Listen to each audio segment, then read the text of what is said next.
Hey, what's going on, everybody? How are you doing? What is going on? Hope you guys are doing super good today.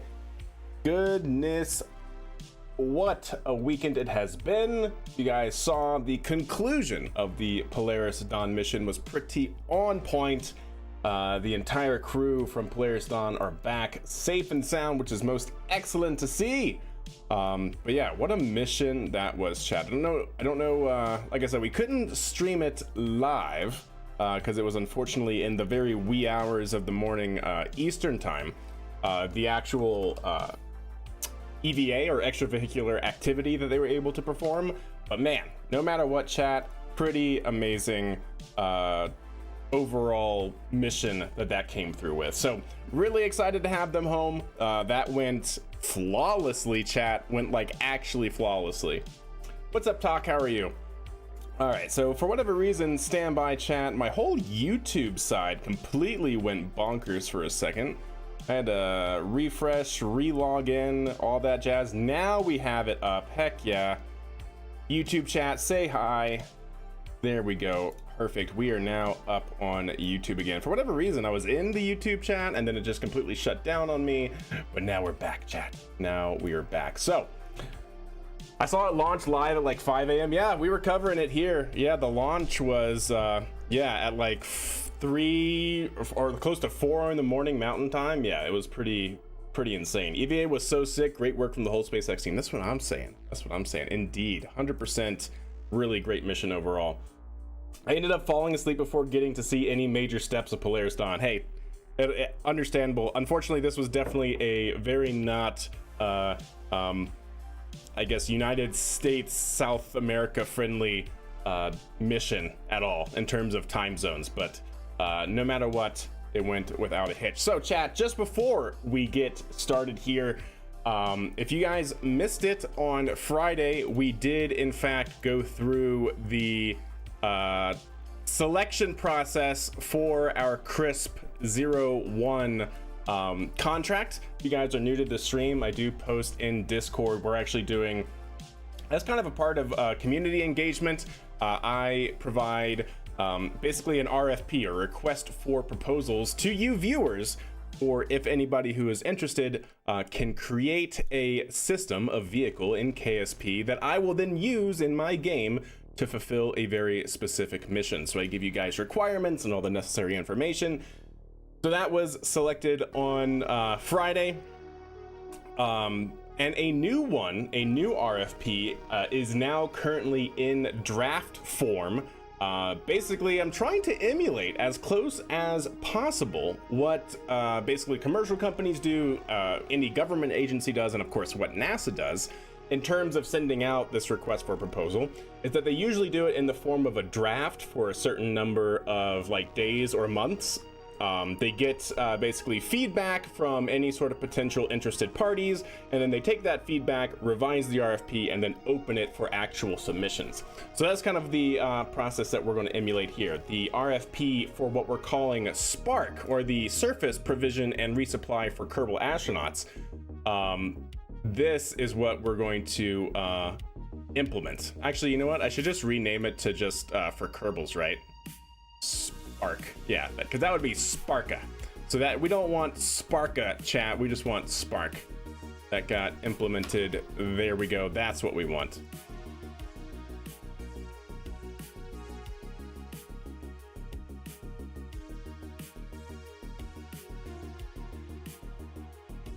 All right, so this next contract is going to be for 2 flights for 4 contract winners that are looking for, basically what I'm looking for is some sort of Mooner or Minmer landing vehicle that can carry a certain amount of supplies down to the surface of the moon or Minmus.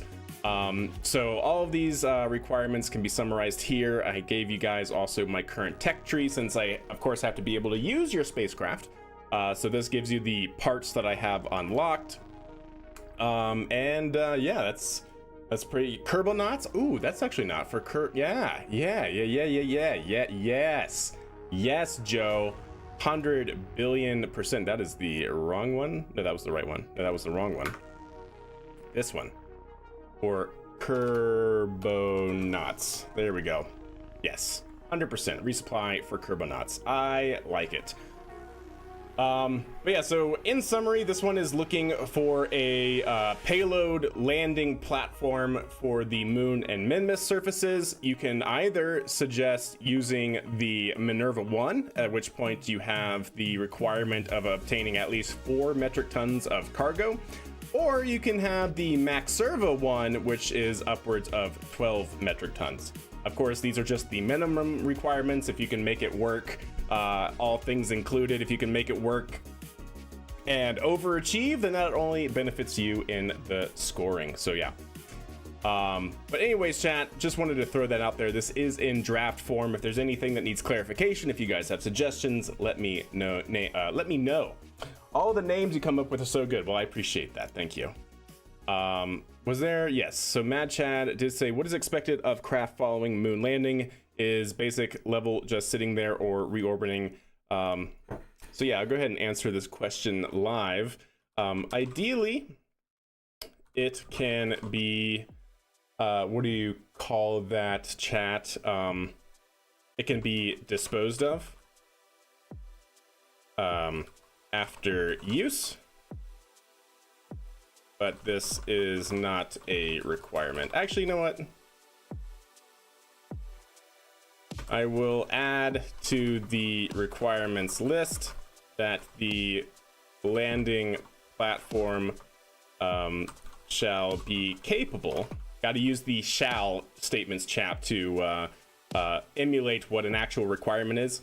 That's just general requirement best practices, I guess. The landing point shall be capable of being disposed of using its own resources. Propulsion plus propellant. Yeah. So cool. I'll make a note of that and add that to the actual RFP. All right, check. How about we go ahead and get into some Kerbal Space Program? I think that is what needs to happen. We were trying to get underway on Friday, our first crisp module up to our station, and Mataro, how are you doing there, guy? Coming in with a raid of 12. Much love to you, my friend. What were you up to today, Matt? Hope you were doing very, very good. I know you have been very busy with all of the back and forth travels to and from the Cape, so hope you have a little bit of downtime currently. But what's up? How are you doing? All right, so what we were working on is we're trying to send our commercial, basically resupply missions out to what we're calling Capstone Station, which is in low Kerbin orbit. I realize that we should probably send up a module that allows for multiple dockings of different vehicles, because right now we only have 2, and one of them is already being used, so that would probably be a good thing. Hey, Matt, how are you doing? How are you doing, my friend? Thank you so much for the raid. What's good? Yes, for a few days at least, heading back down for Crew 9. That's right, Crew 9, goodness. Satisfactory, yes. How is 1.0? I have Satisfactory, but I have yet to play it. We've been in the KSP grind. All right. So yeah, I was thinking maybe we should add something that can expand this station module, because we only have 1 additional port here, and that's it. So it'd probably be a good thing to, I don't know, make a module that has like at least 2 or 3 additional ports that can start expanding the station, so we can actually have multiple resupply missions up there at the same time. It's dangerous. Nice. Good. I'm glad. I like to hear it. But this is what we have to resupply with the crisp modules that were selected on Friday. So let's go ahead and go back to our space center. I think our first mission is going to actually be trying to get a new module up there to start expanding that station, and then from there maybe we'll do our first crisp mission, and we'll see what trouble we can get into from there.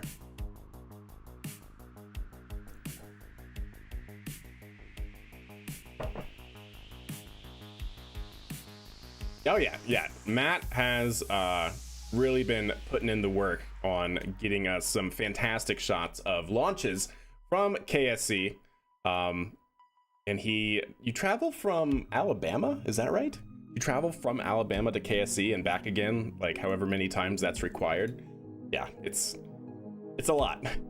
It's a lot of traveling. It's a lot of road work for, like, you know, a happenstance that the launch actually sticks the Louisiana. That's right, Louisiana. Yeah, it's you know, a lot of driving for happenstance of if there's a launch or not for that particular mission. I'm doing pretty good, Super. Thank you for asking. All right, let's look for capstone. It starts with the K. This would be so much easier if I learned my ABCs. There we go. Alrighty then. So this is what we got here at the station currently. What I would really like to do is, like I said, basically start building the station off of this and start expanding it. So if I can use basically the same exact module, I would really, really like that. 80,000 miles on my car for Crew 9. Wow. That's, yeah. Hell yeah, in fact. That, yeah, putting in the work for sure.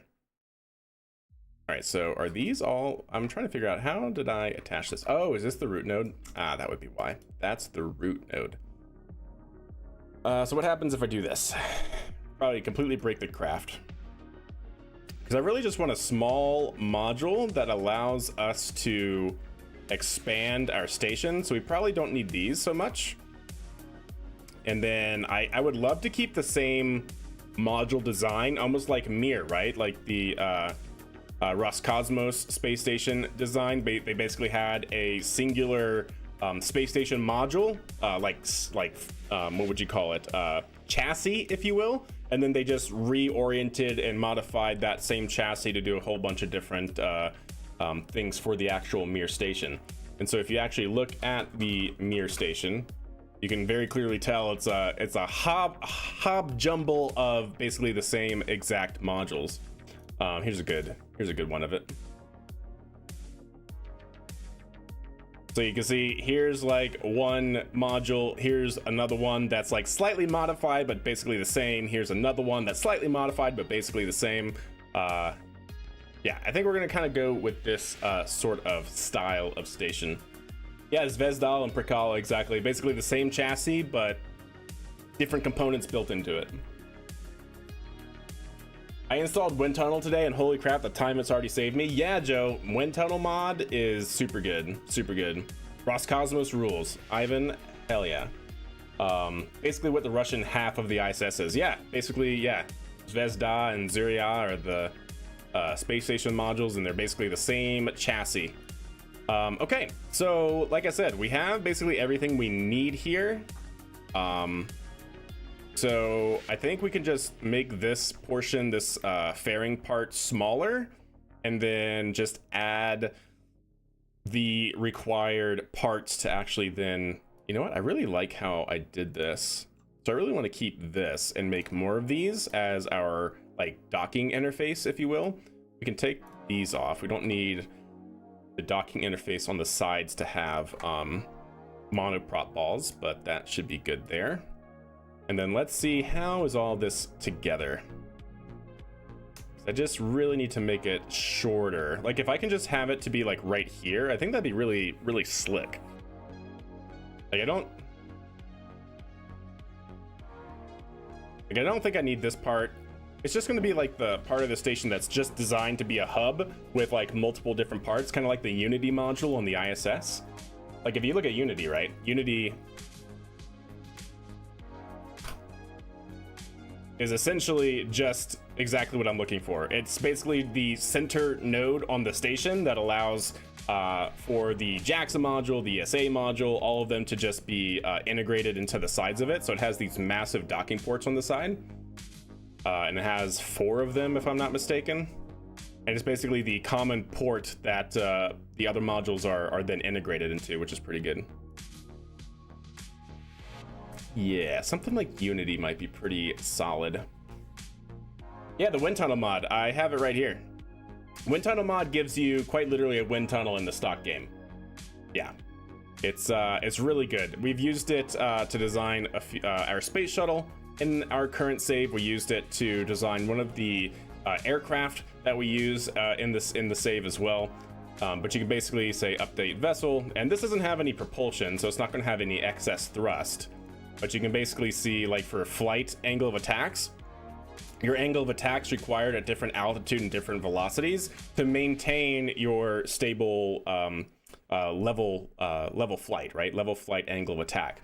So how you would read this, right, is, let's say we want to fly at 141 meters per second at, let's call this 8,000 meters, 8,900 meters, right? Then we can actually see that for this velocity of around 800 meters per second at an altitude of 8,900, something like that. Actually, no, I'm sorry, 141 I said, not 800. Yeah, something even farther down here, we would have to fly with a 34-degree angle of attack, which, right, should not surprise you because this thing has no wings. Literally is just using lifting body. And yes, this does take into account body lift, which is fantastic because the stock game with this right here, the aerodynamic overlay, does not take into account body lift. And every single part in the game that's physics based, so physics list parts like struts and things don't have any body lift, but pretty much every other part in the game has body lift, or lift, right? So it takes that into account, which is pretty awesome. But yeah, it's a fantastic mod. A fantastic mod, 100%. All right, so without any further ado, chat, let's go ahead and see what I need to do to fix this. So we're gonna take this, go ahead and oh, you know what I should do, chat? Before I do anything, let's go to new. Don't save that, actually. Load it back in, and we're gonna take capstone and just build off of it. That's what we're gonna do. All right. Can I just take a copy of the whole thing? No? Okay, well, that's a bummer, chat. Oh, and it's not gonna keep the fairing? Oh, that's so lame. This is gonna be called the Unity module. Fine, we'll just save it as a new payload. All right, well, fair enough. Now we can take that off. Don't need that. Now we should be able to come into here, edit the fairing.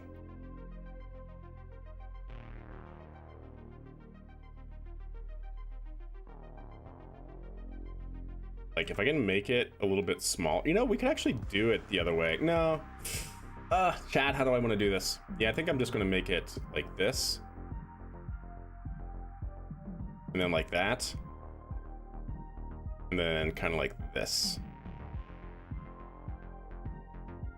I think that's how I'm going to do that, potentially. We'll see. And then can I take whatever root part that is going to be and gizmo it forward?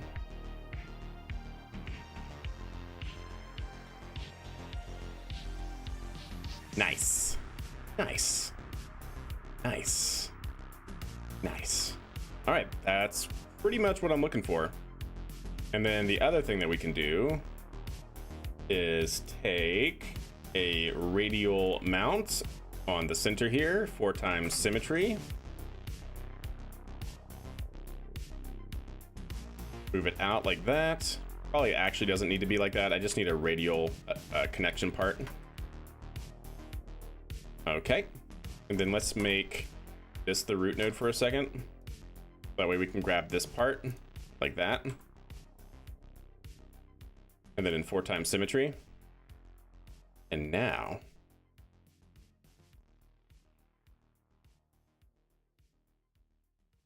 I'm trying to get it centered.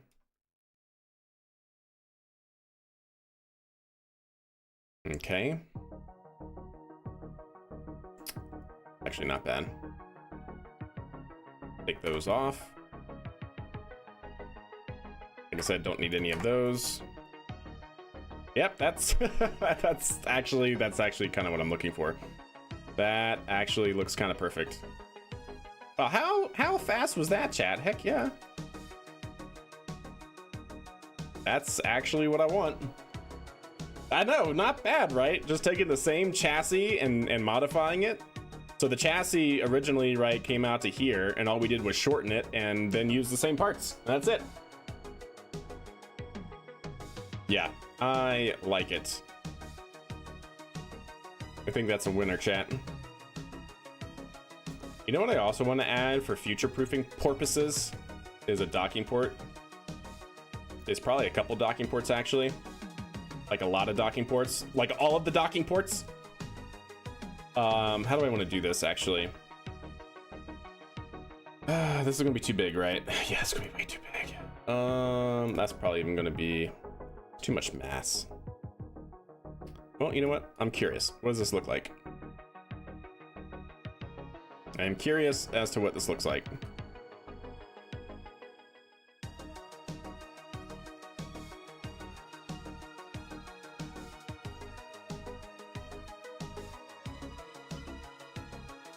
Gonna be too big, isn't it?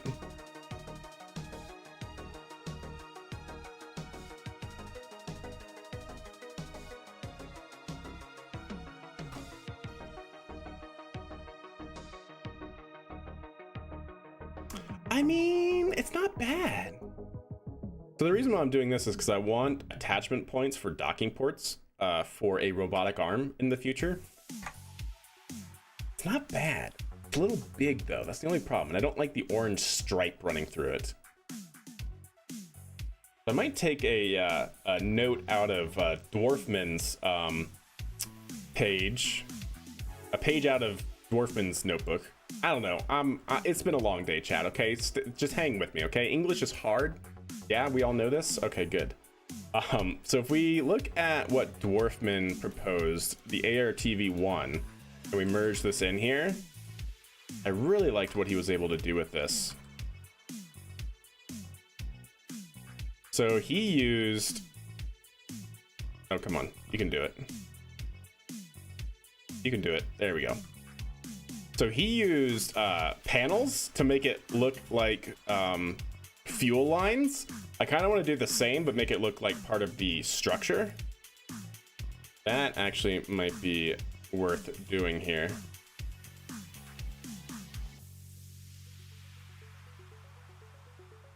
Let me get that into 4x symmetry. Let's gizmo these into place.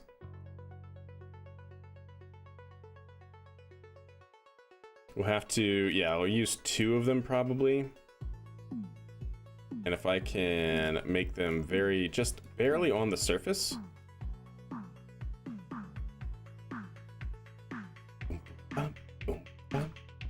Take that out. And then if we can center it, that would be pretty much what I'm looking for. That's actually almost on the center right there. So much more room for activities. That's what I mean, right? Yeah, this is a really good module. Dwarfman did a really good job on that. The other thing I need to do is shore up whatever we're seeing there. Interstage nodes off. And then what else am I seeing here? Like, what is that? Do I have a decoupler plate in here or something like that? That I'm just not seeing? Because I don't know what part that, oh, maybe this. Aha, oh, no, I think that is what that is, right? Yeah, an engine plate, okay. Decoupler disabled, shroud disabled. Okay, that's fine. I'll just have to know that that's what that point is. Not a problem. I wonder if I actually should just make it like that and gizmo this in like that. Yeah, I think that's the I think that is the way. It's the way of the future, chat. And then from there, what we can do is gizmo that like that, and then gizmo that like that, so it's not perfect, and therefore it should not be Z fighting. There we go, it's not Z fighting. And then turn it into Mylar. No, probably not Mylar. Probably dark. Yeah, make it look like an actual structural component here.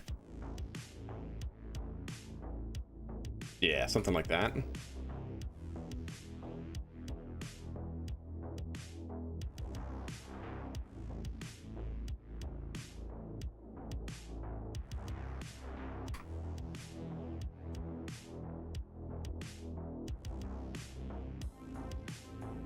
I don't want that many, actually.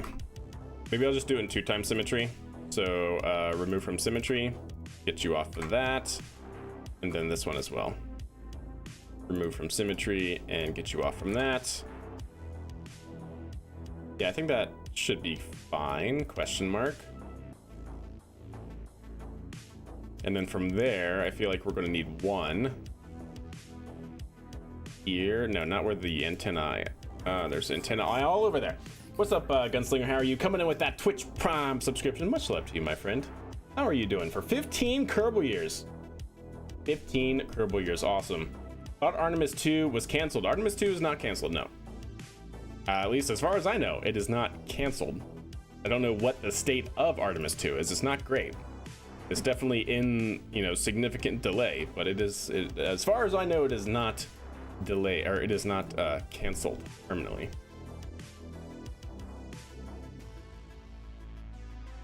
Maybe we'll just put one right here, and then try to gizmo it all the way in like that. Yeah, I think that's the move, chat. I do the same thing with these. Ooh. Oh, hold on. Stand by. I need electrical. Are these small enough here? These might be small enough. Please tell me you're small enough.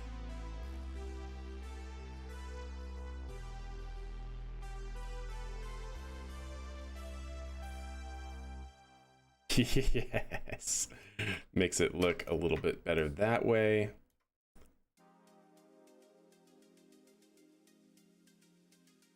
And let's put it in 4x symmetry so I can then take them off of symmetry later. There we go.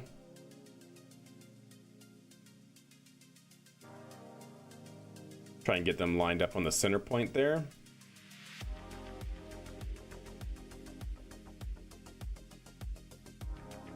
Okay, don't worry about that.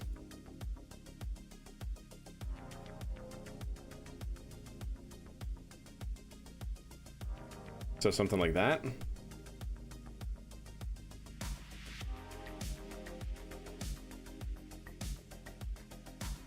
It's actually not bad. Kind of dig that.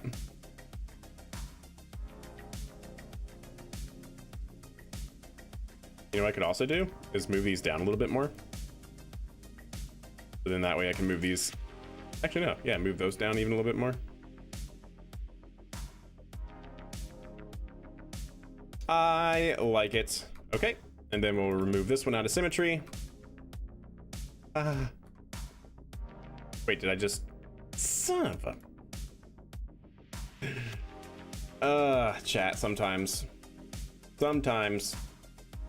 What's up, Envy? How are you? How are you doing?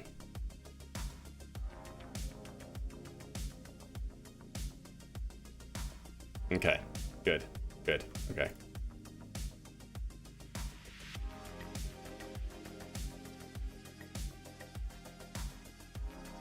We have that one, and then we have this one. There we go.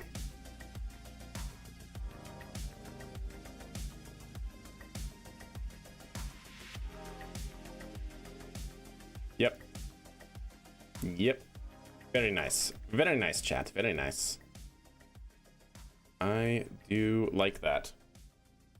Kerbalize me. Alrighty then. Uh-oh. Well, you hate to see that, chat. Let's go ahead and save that, and let's reload it and make sure that that goes away. Oh, gosh. Oh, dear. You hate to see it, chat. You hate to see the big red. Okay. Let's load that back. How's it looking? Okay, we're good. Whew. All right.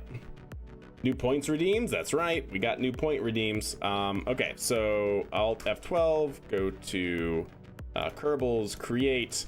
You want name to be the Fun Slinger. Or Fun Slinger? Heck yeah, let's do it. I dig the Fun Slinger. The Fun Slinger Slasher. Your choice, male. You can pick everything else. Okay. I think I need scientists. So you're going to be a rocket scientist. I hope that works. And then this was random, and you said you don't care. So there you go. Perfect. Blam.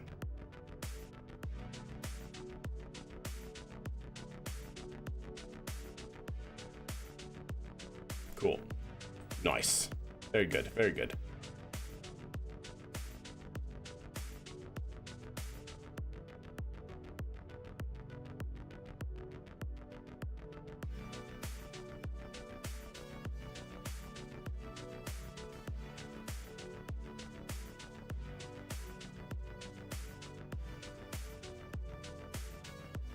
Are we good? Are you good?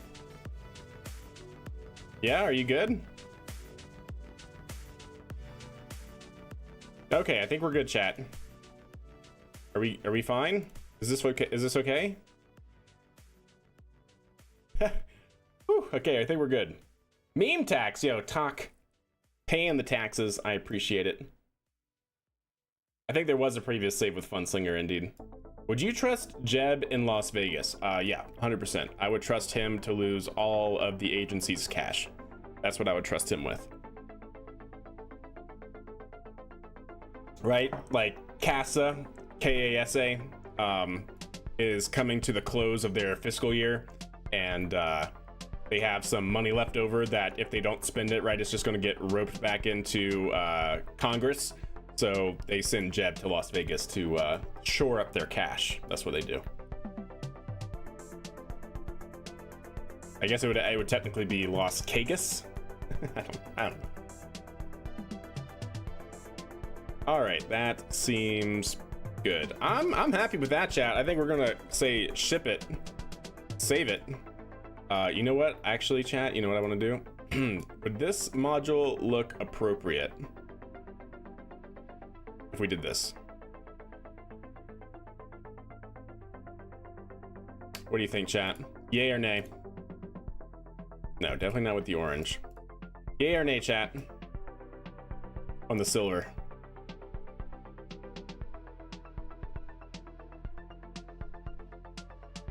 I'm not convinced. Yay? I mean, the silver doesn't look bad, but it's also not as good as I was thinking. What if we did this now?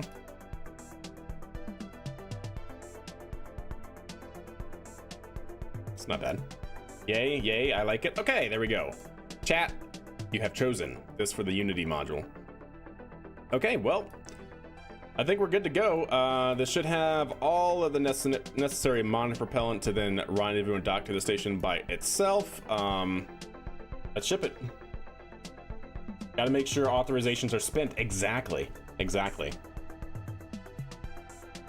gonna be covered with soot anyways. Yeah, that's fair.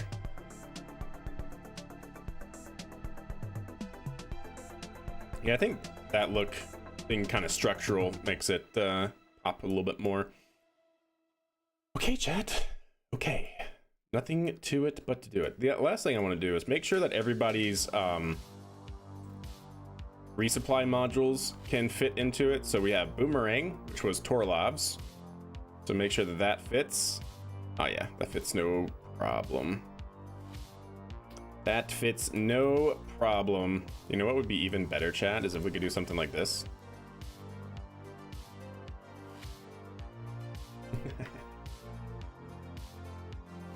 Anyways, but yeah, so that one fits as is. We also need to get the ETV merge. ETV should have no problems. Yeah, it's got a big forward docking port. Yep, not a problem. Excellent. And then last but not least, LTVP.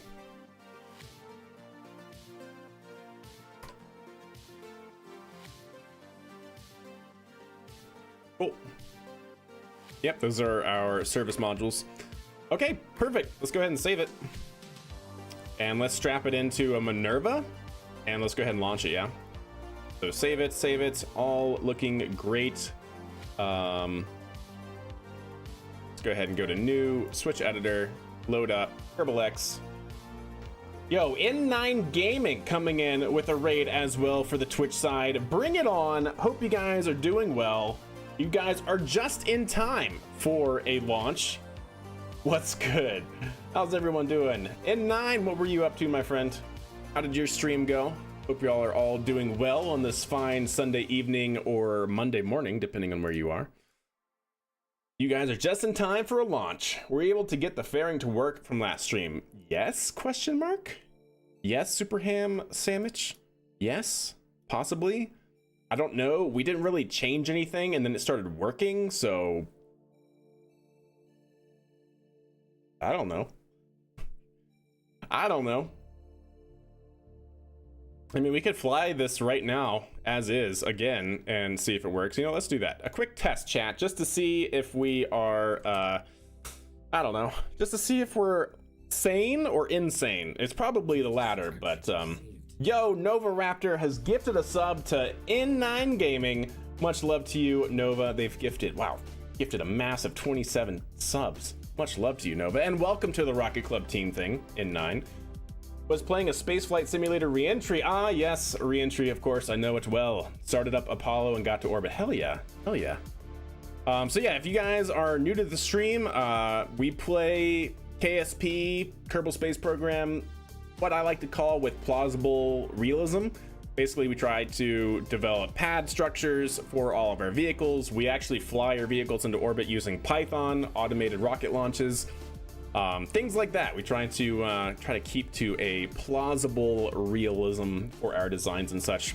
Also, mostly stock, not completely stock. All parts are stock, but there are a few mods that we use for utility and for extra parts for the KSC proper here, and then yeah, things like that. So we're gonna do a test launch of this vehicle real quick before we revert and then fly a different mission, because this was giving us problems last night.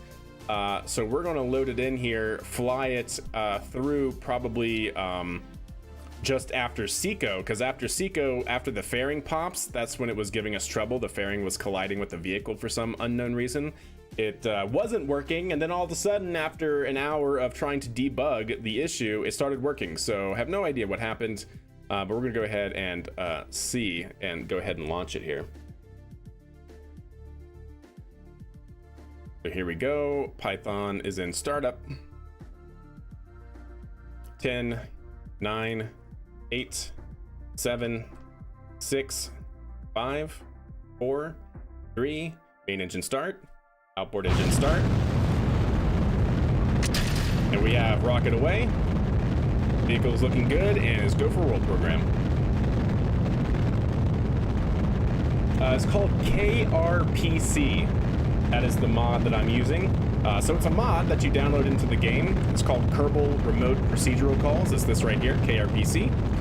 And then it actually supports different programming languages. Python is one of them. And so then you download the KRPC Python package, and then bada bing, bada boom. Yep, KRPC, that's right. Vehicle is pitching down range and is looking pretty good so far.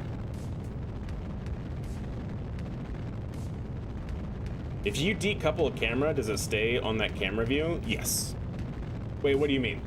No. As far as I am aware, how Hullcam VDS Continued works is that if there is a camera in your render range, you can switch to it.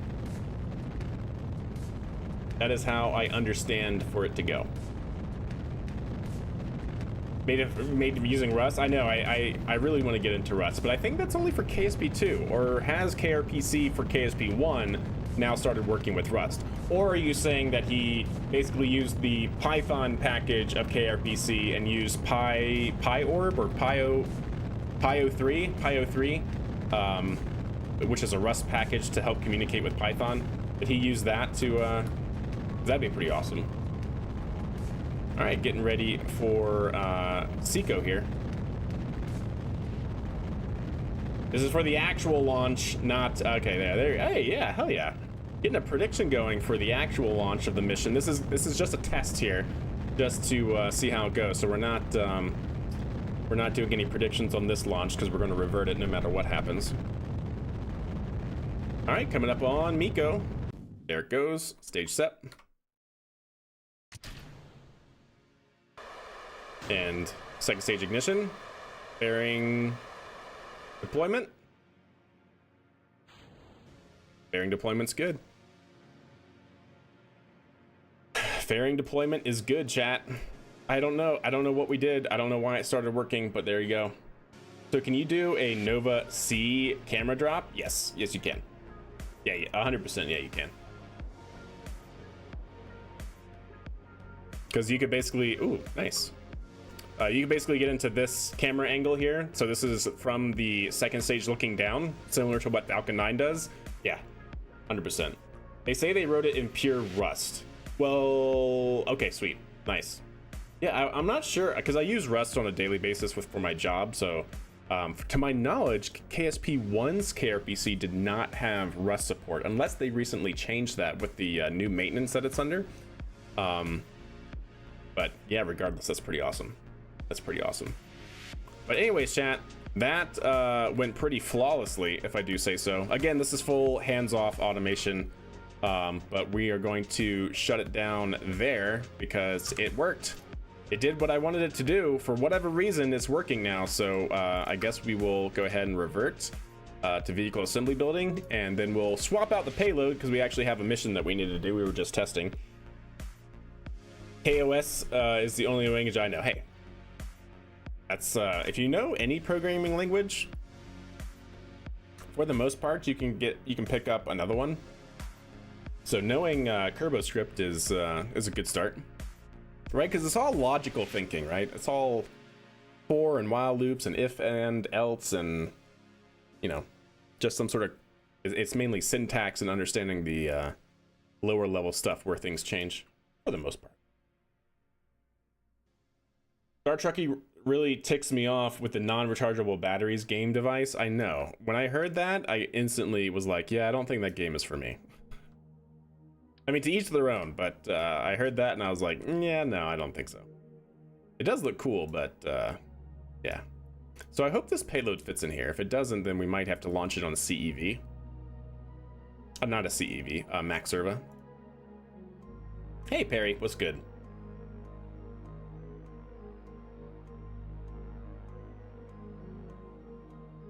I bet against, but then I can't record the outcome. Oh, interesting. Can I bet against? No, I can't bet against. Son of a gun. Because technically I have, since it's my channel, I have infinite Bridenstein's, chat. So I could just, basically freely give you guys a whole bunch of channel points. Because right now, as it stands, you're only going to get 20 channel points, split however many ways.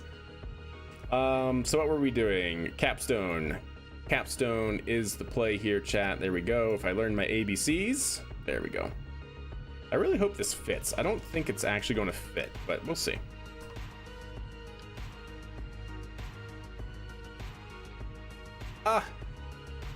No, chat. All right. It's so close. It's so close. So what needs to happen here, out of curiosity? Because then that happens, which I'm not super happy about. But then that fits. I mean, I could put something underneath it. Okay, stand by, chat. Stand by. New, don't save, switch editor, open it up.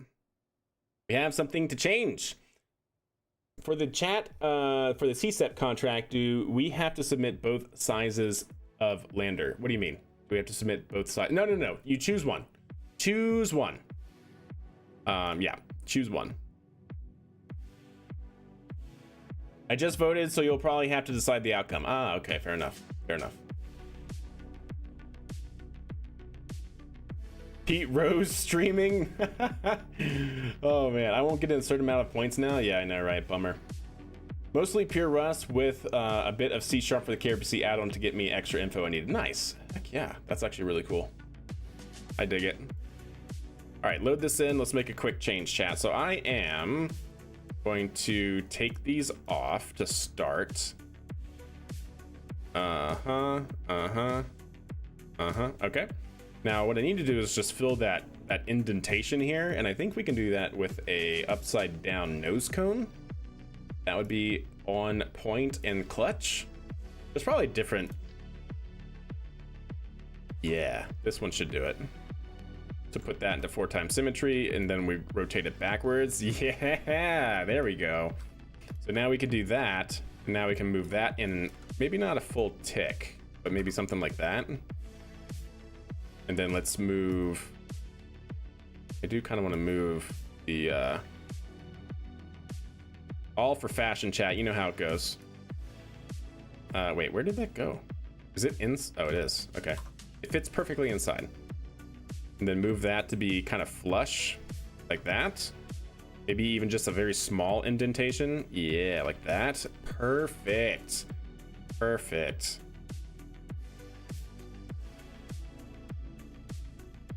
There we go. And then we should be able to move that in a couple ticks. Maybe not. No, maybe not.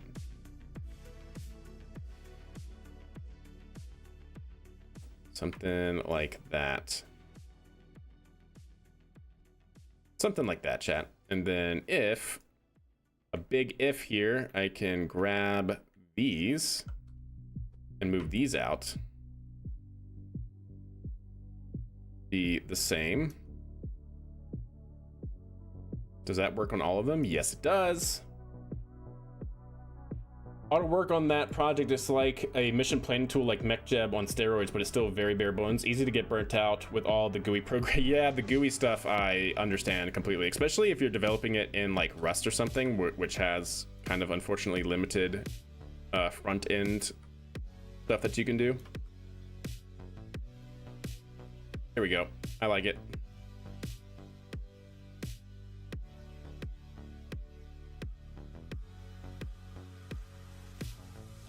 Yeah, I wouldn't mind moving this in a little bit here. Still far enough out to not hit the monoprop balls, but that would be good there. Uh-huh. And then for these, let's move them in. Perfect.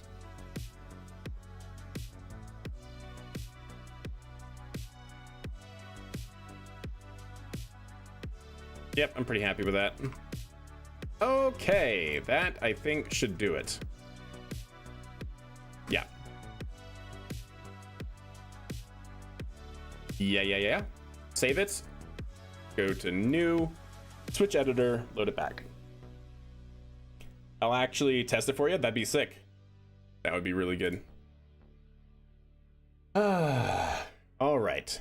Let's see what we can do here. So we need our Minerva 1 flight ready launch vehicle. We need to take out Snackless's payload here. There we go. Looking solid. Go ahead and save that. Load in our other payload that we just developed, Capstone Unity module. There we go. Perfect. And pop that on there. And we're good to go. Nice. I like it. Do you want to double up the radial ports with regular size and juniors? I don't actually want to do that. I actually don't. I really like the docking port juniors as they are. You bring up a good point, but I don't think I actually want to do that. Oh, they are just not quite in far enough, are they?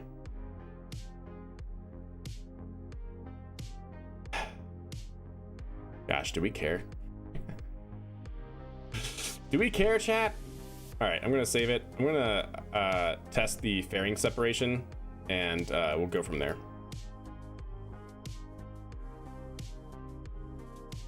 Put it out on the launch pad and test the fairing sep.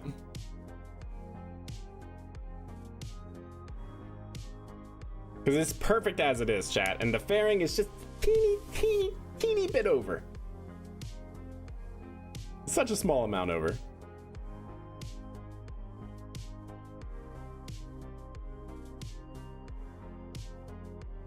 All right, here we go. Let's see.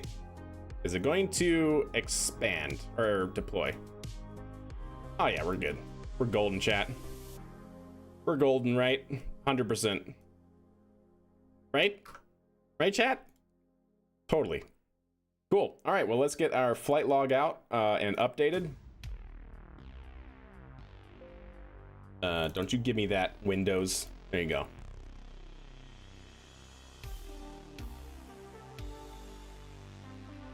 So this is going to be Minerva 23.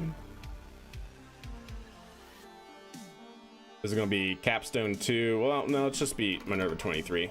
It's not part of a group of other missions. This will be launching 30 days from now, so on 202. Minerva 1, LP, yep.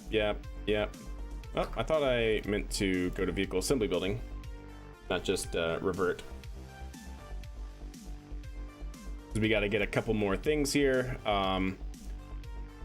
Successfully launch Capstone Unity module into 100 and into Capstone PL module orbit.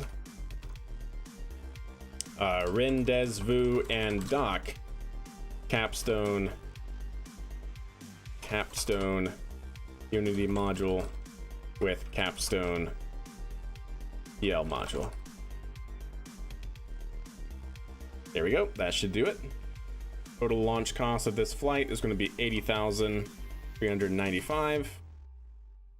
Total vehicle mass we will check out here momentarily. Go ahead and make sure we're saved. So this is going to be 127.9.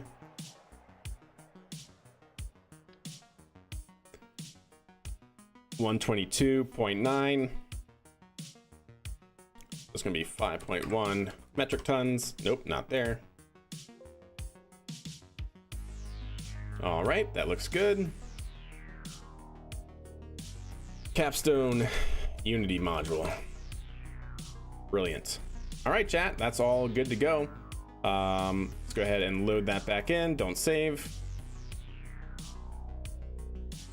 All right. I would try to build realistic spacecraft and replicas and such. Indeed, yeah. That's definitely how I like to play it. All right, let's go ahead and check our staging. Staging should be fine. Yeah. Okay.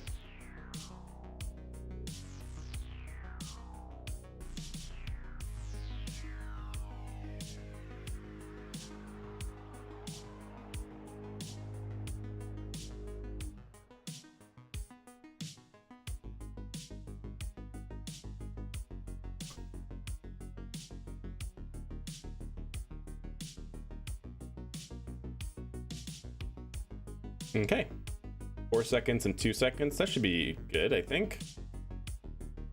This one's going to 100. We'll call it 100. Yeah, 100 would be good. That should all be fine. Elsewhere, closed loop guidance. We made a change, but I think we reverted that change.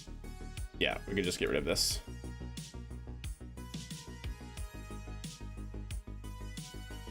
There we go. Okay, chat. I think we're good to go. We need to be launching into a 0-degree inclined orbit. There we go, that looks fine. Max G's is going to be 4. 12,000 pascals looks good. Yeah, we can even bump that up to 14. Okay, let's do it. Put it out on the launch pad. Let's put it on the launch pad. We need to time warp 30 days into the future and then we'll be good.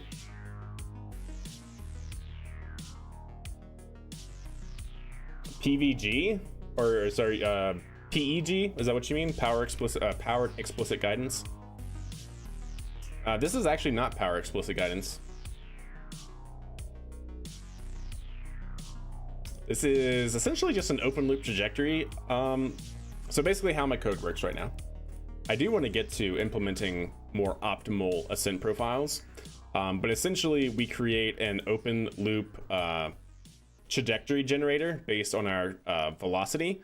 And so we basically say we want a optimal staging velocity at say 900 meters per second.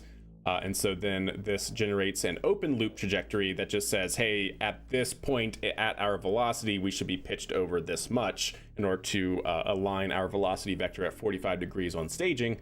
And so that's what we do. But like power explicit guidance, for example, which is what Saturn used, was a bit more optimal, taking actually into account, throttle capabilities and things like that on the vehicle. Oh, prime vector guidance. Yeah, that's what it is. Yeah, based off of Atlas 5. No, this is not PVG. Yeah, this is not prime vector guidance. I know you like to go for realism, so would you ever try the health mod on CCAN? Can you link me what you're talking about? Like a link to the KSP forums or whatever mod page that is, and I'll take a gander of it. Because I don't know that one off the top of my head. All right, chat. So we need to time warp 30 days into the future. Actually, we're almost there even. Nice. Oh, no, we're not. No, we're not. I just forgot to update this time here. Because that would have been 85. We would have launched on day 197. So it's only been 1 day. Okay. So we need 30 days from 197. So that's going to be on day 227. Yeah. All right. 227. It is. Time warp.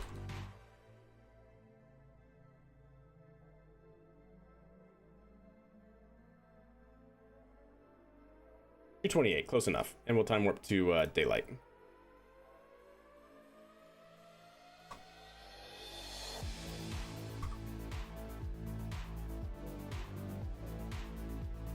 Okay, so at 2:28, at 4:23, we'll call it 25, chat.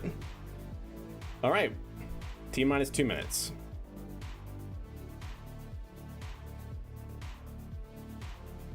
It's on the MechJet GitHub wiki, nice, okay. You're talking about the prime vector guidance? I've actually looked into that, yeah, because somebody asked me that before. Because it is pretty cool. I don't remember what's the limitation on PVG. There is actually a limitation on what it can do. But I don't remember what that limitation is. All right, here we go. The RP1 wiki, gotcha. Exo-atmospheric only, so no aero. That's what it is. That's right. Yeah, it doesn't take into account atmospheric effects. That is right. Which is fine because, you know, if you think about it, that's what your second stage is designed to do. Your first stage is just meant to get you into the vicinity of your target orbit, and then the upper stage is actually designed to close any error in your trajectory. Oh wait, 1 second. Let me permit you, Rams, just in case. Actually, can I permit you? I don't know how that works with Nightbot here in Twitch chat. I'm new to Twitch chat streaming. Yeah, go ahead and try. Like, I feel like I should be able to permit Rams space flight. Does that work? Is the bot going to behave?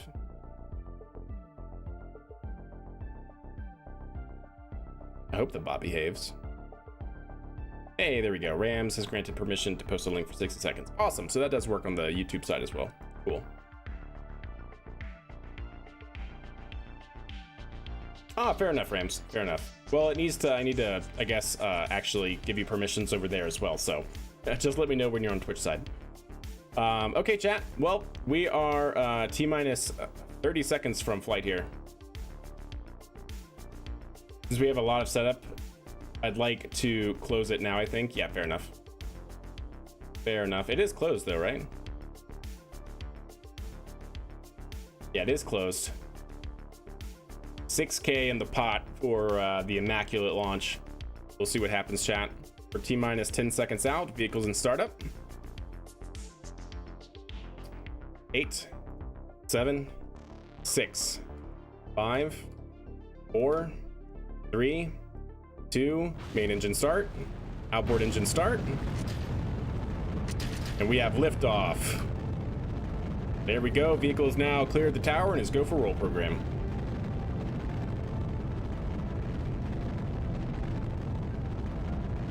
Vehicle's pitching down range.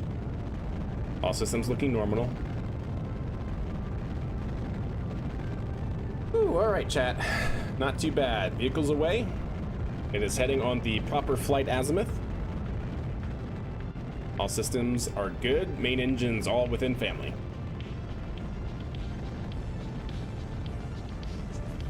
Because they both could probably be used to do power descent guidance. I know the shuttle KOS guy, Dondi, was working on that, but it's still a work in progress. Working on it myself is fun too. Yeah, I do want to get back into coding streams and start implementing more optimized ascent profiles. Something I was looking at was UPFG for that. Even PEG, even PEG that Saturn used is probably better than what we have right now.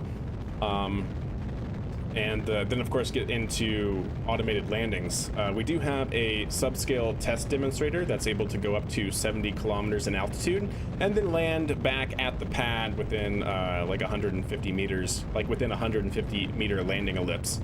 So not too bad. Being able to track the pad and do all that nonsense that needs to happen.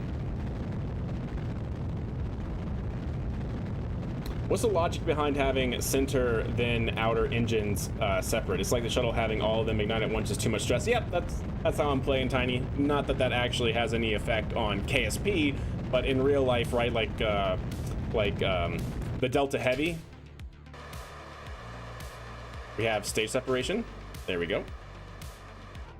Oh wait, why did it? Interesting. Oh well, we broke. Dang, of course, chat. Of course, that fairing separation does not go as smoothly, and we broke one of the solar arrays, but that's okay, chat. Things happen, just like on the Skylab. Had one of their systems break, but bummer. Anyways, at least it's all fine now. Everything looks fine, not a catastrophic failure. Although I guess technically this was not an immaculate launch. Something did go wrong. Predictions in shambles, chat. Technically speaking, yeah. Time to stock capstone with repair kits. That's probably true. Can you repair these? I guess you can, huh? That's actually really cool. We should do that. Interesting. More pinpoint than my landings. Most accuracy I can get is maybe 2 kilometers. And like I said, it's kind of like, it's not true guidance, navigation, and control like something like SpaceX does, obviously, right? We do kind of have the benefit of knowing its kind of intended trajectory since it's only a suborbital vehicle. But yeah, basically it goes up, right? And then it actually belly flops in order to increase the drag on the vehicle as it re-enters. And then while it's doing that, because it generates body lift, we then actually steer the vehicle back to the pad. And then like Starship, it then, once it gets near the pad and a low enough altitude, it will flip over into landing and then land. But yeah, the next part of that is taking the bits of code that we do have working, like the tracking of the pad and things like that, and making that work for an orbital class rocket. Not in shambles for everyone, yeah. An engineer can repair them? Sweet. GNC is what I'm looking into for career paths, hoping I get into a good college for astro engineering, which will let me maybe do some undergrad research for that. Absolutely, Puzzle. That's the track I went. That is the track that I went. But yeah, GNC, there's something about it, man, that for me, right, is you're developing a system that literally makes your vehicle do what you want it to do, right? Like, that's, to me, the coolest thing, the coolest aspect of it. Like propulsion, the high, big rocket fiery stuff is awesome. Don't get me wrong, but being able to then control said fiery stuff to make your rocket do what you want it to do. Yeah. You may need to level up an engineer before repairs. Yeah, how much does it take? How many stars or how much experience does it actually require? All right, so we are just behind capstone here, set target here. 112, we're a little high on this side.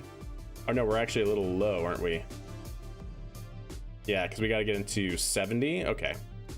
And so this is intersect. That's our target at position. So we can actually stay in this orbit for a while. I'll keep our upper stage for a moment here. And since we don't really need to get rid of it for a second, and then we'll go from there.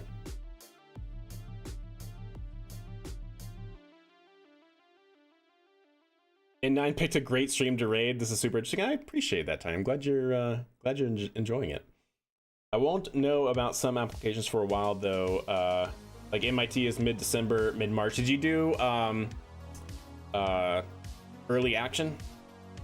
Or I'm sorry, early decision? Early action is you apply, and if they accept you, you have to go there, right? And then early decision is you can apply there and just get like early feedback. I remember some places do one, some places do the other. Early decision, yeah, gotcha.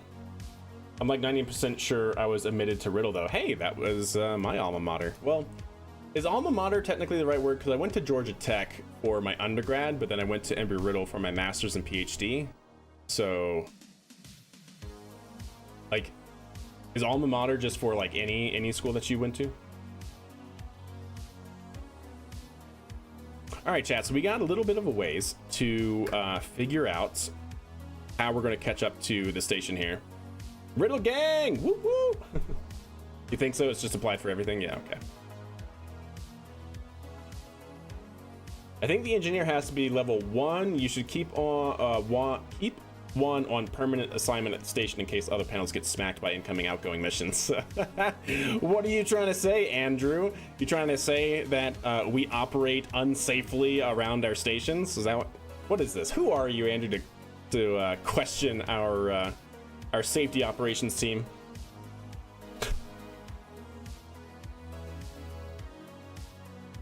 Yeah, it was Daytona campus. Yep. All right, let's see. All right, so now's the time to start adding a maneuver here and getting that. Oh, was that too much? Yes, it was. We want it to be right there. It will be 1.1 kilometers separation. It's pretty good. We need 13 meters per second. So we'll go ahead and do that with a quick burst of our engine here. And then we'll separate, and hopefully this will be able to do everything else that it needs to do. Electrical charge, we'll actually go ahead after this and deploy this, but we should be good.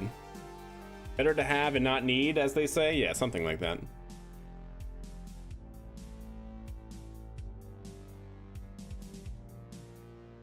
Kerbal Affairs Officer. I like it.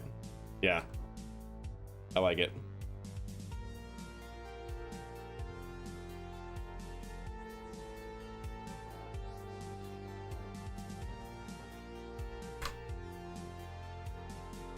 All right, very short burn here. It'll pretty much be full thrust and then shut down, and then we'll clean up whatever else we have to with RCS control. Take a quick swig of water while we wait.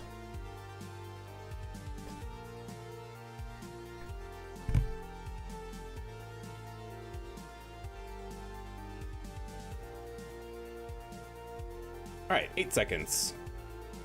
It's not a bad looking module, chat, for something we put together in like 20 minutes.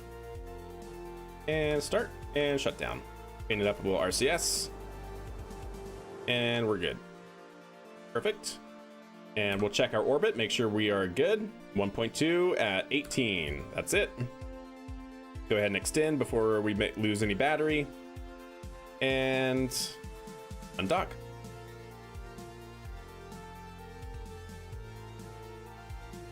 Nice.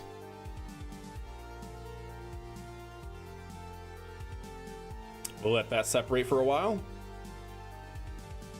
Let's go ahead and do our first departure burn. That is the wrong way, wrong control point. That's okay though. There we go. First departure burn complete. Capstone station should be good to go. I actually accidentally hit switch 2 instead of target, but that's fine, chat. We'll just go right back. So this is where we're looking to go. We have our little space station module here. This is what we're calling Capstone. And then we also have our shuttle here that's taking up the Kerbals. Already have our Kerbals on orbit. Let's make sure we get back to our module, our Unity module. Ah, yes, that's true. Okay, let me do that. Ram Spaceflight. What's up, Rambo? How are you? Hope you're doing well. Let me give you one of these permits here. Right there. There we go. And let's see. I'm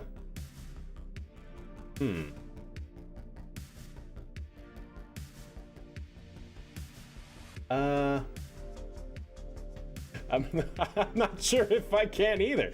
Wait, why isn't it giving me the option to?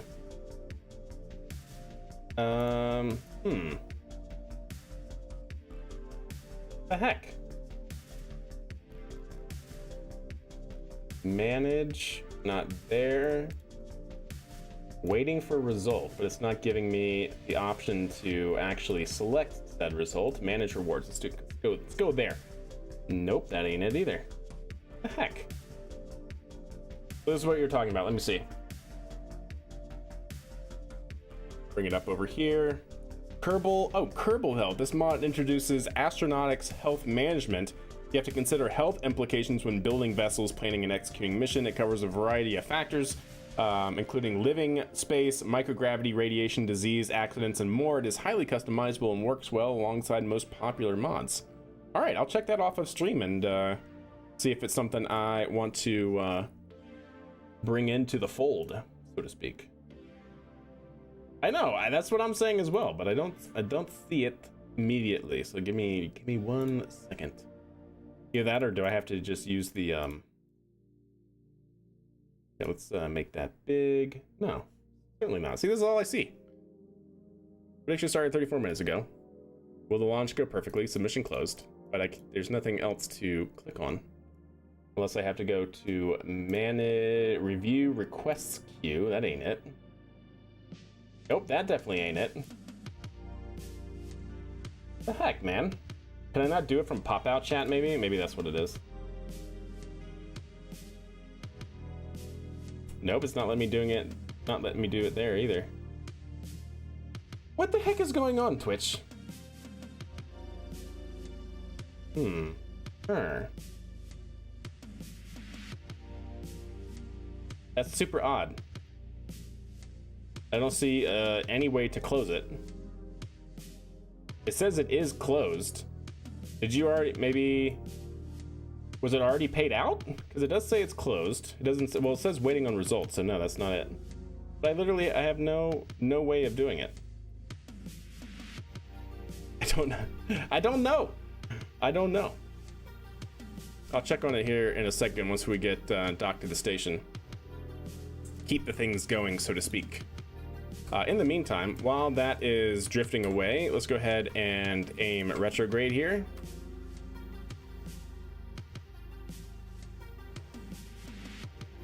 And we'll go ahead and deorbit our upper stage.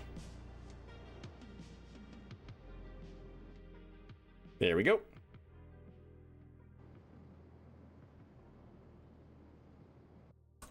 Nice. That should be that.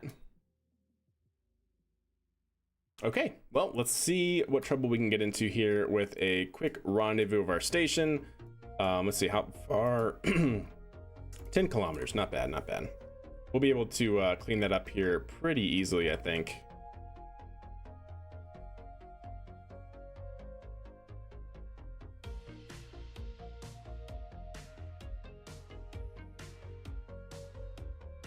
Okay.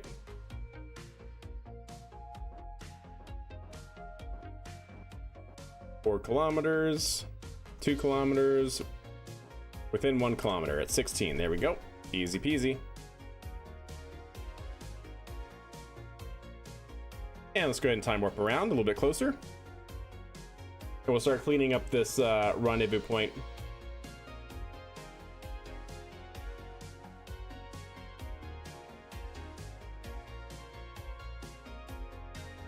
What happens if I refresh? Does it give me a new option now?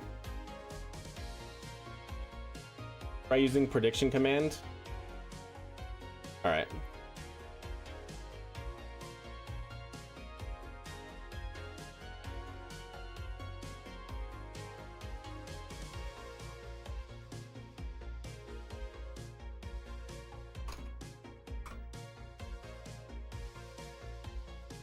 So /prediction. Open up a menu to create a prediction. Ah, there we go. Hey, there we go. That did it. Thank you. Okay, choose outcome. Something went wrong. Complete. There we go. Fixed it. We fixed it. Thanks, Matt Chen. Appreciate it. All right, so let's see. We can see our station. We are 3.6 kilometers away. We're closing at 18 meters per second. Let's see what sort of trouble we can get into here. Let's see. We're going to be arriving in about 3 minutes. Let's actually try and find our velocity vector here. That'd be pretty good.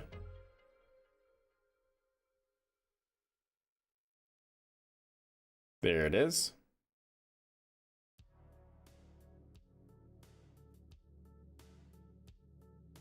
And we should just be able to close that up a little bit. It's both slow down and hopefully get a little bit closer as well. So we'll aim here, 1.27 kilometers, and ideally, yep, bringing that in.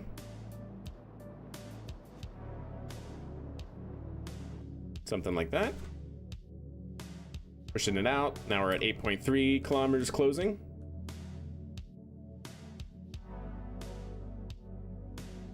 Coming up in 3 minutes. Very nice.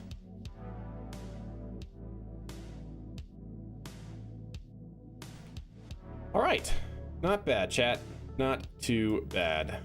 Let's also try to control from here. We already are controlling from there. Good.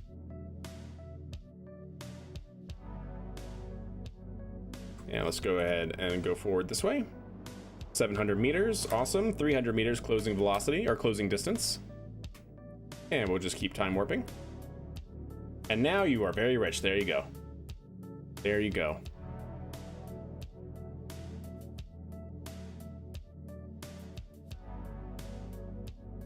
With the moon in the background, I like it. All right, now let's go ahead and aim this way. And we'll start slowing down a bit.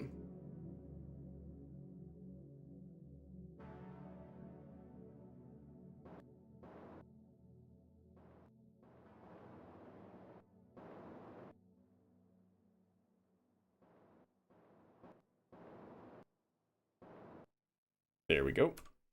Slow down just a bit more until we get into 300 meters. And then from there, we should just be able to do a couple of very small bursts.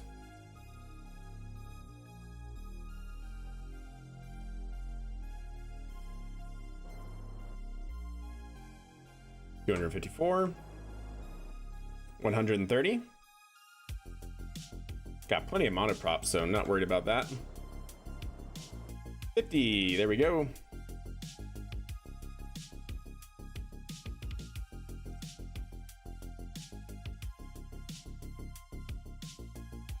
Okay, we'll basically aim there and start prepare ourselves to slow down once we get within 300 meters or so. There we go. Start slowing down a bit.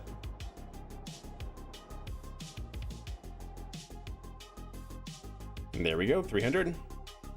2.5. Not bad, not bad. So we're going to need to go to the other side here and dock on the far side of the station from our current point.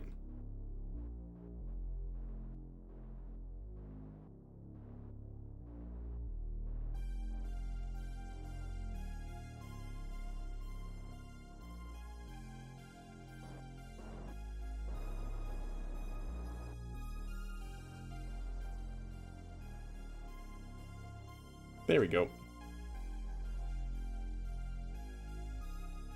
Not bad.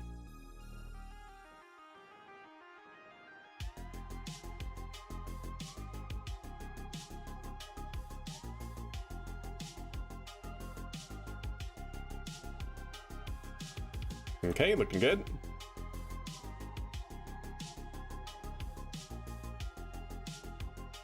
All right, from here we should be able to pretty much bring in our solar array. We don't actually need the solar array for this module, so we'll go ahead and bring it in.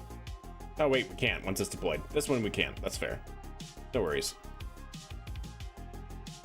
We can, in fact, go ahead and play this.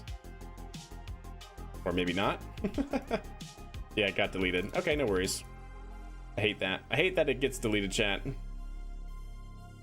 There we go. We'll just do something like that and lock it out. That's all it was meant to do.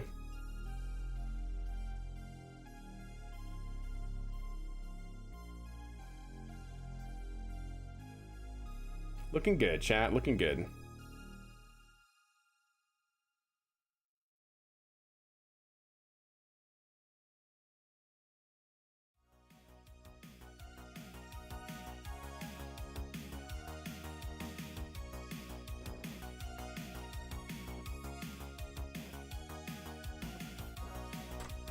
All right, chat. Nice. There we go. We're in a good little parking point here. So with that, if you're new to the stream, I do run some manual ads periodically through the stream, mainly to get rid of pre-roll ads and then the mid-roll injected ads. So we're going to go ahead and do a quick little ad break to get rid of those. And don't worry, you're not going to miss anything. Basically, the stream is going to be on pause. Then once you guys are back, we will go ahead and do the docking portion. So see you guys back here on the Twitch side in a few minutes. All right. Until then, we can take all of the pictures, chat. I really like how this module turned out, honestly. You can go ahead and get it into a somewhat decent, I guess, phase here, or orientation. Oh, yep, and which way do we actually want to dock is a good question. Probably have this extended first, so let's actually control from here. Yeah.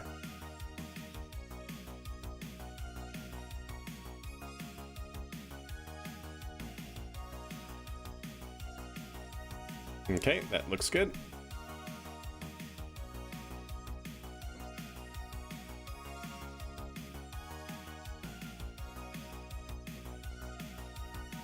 Cool. And we'll just kind of stop right there. Just wanted to get it into a somewhat halfway decent orientation. Cool. Not bad.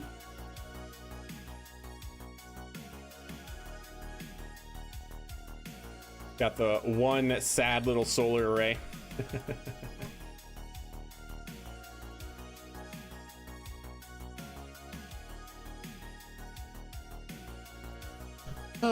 Should have another about halfway through the ad block on the Twitch side.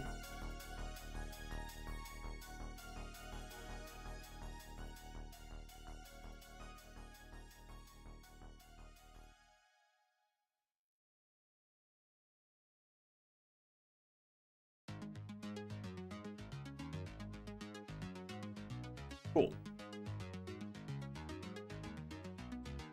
So yeah, we're just hanging out. I'm pretty sure I do want it to go this way. So it's actually going to be offset, so that way the solar arrays are not going to be blocking the solar arrays on the first module.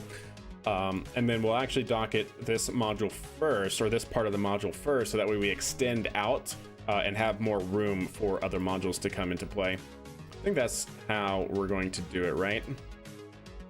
I'm wondering, like, how much room are we going to have for new modules if this part is actually up against this part? I'm not sure. I'm not too certain.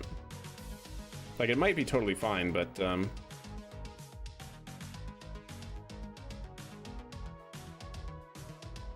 don't know. What do you guys think? Do we go big part connected to the big part, or do we extend out the big part and have the small part attached to that? We probably do have enough room no matter what. That's going to be larger, I think, than that part. A larger diameter no matter what.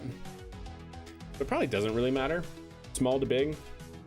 It's kind of what I'm thinking. It at least pushes it out and gives us way more room for that sort of thing. So yeah. All right, you guys should be back on the Twitch side. So let's go ahead and get into our required rendezvous. Let's fix our orientation a little bit here.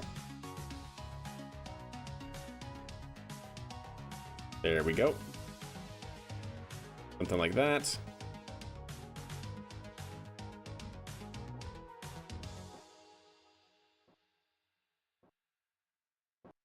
And we'll just take this nice and slow. So we're going to dock this end, and we're also going to be offset 90 degrees from the station here. Mainly doing that so that way the solar arrays don't get blocked from each other.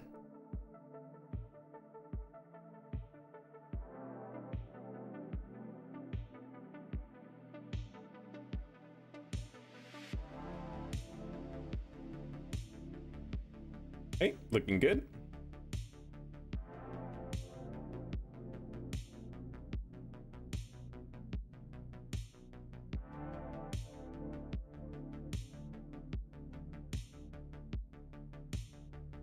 That looks better. There we go.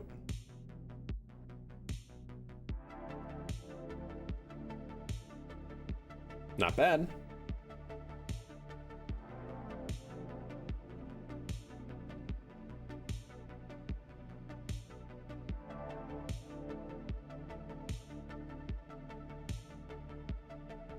We're about to go to the night side, aren't we? Yep, we're about to dock on the night side.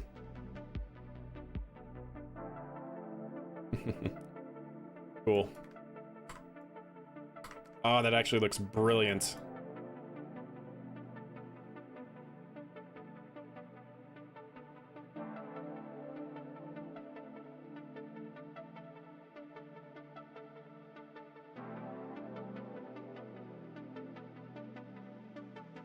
Ooh, yeah, chat, look at that. How about that? I like it.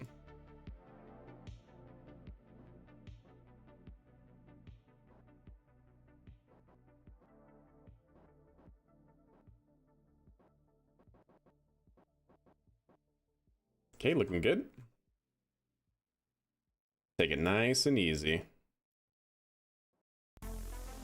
Slow is smooth and smooth is fast, chat. Traveling at 0.1 meters per second, 10 centimeters per second here.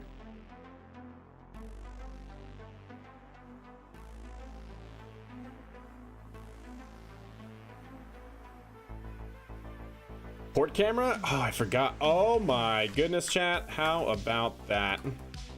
Port camera indeed. I forgot about the port camera. There we go.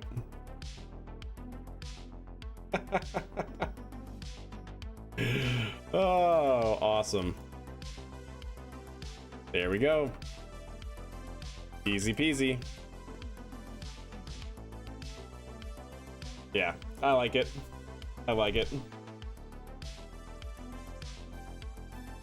Yeah, the port camera, pretty clutch indeed. All right, let's go ahead and make sure we disable these now. So disable that one and disable this one. And then do the same for the forward ones here.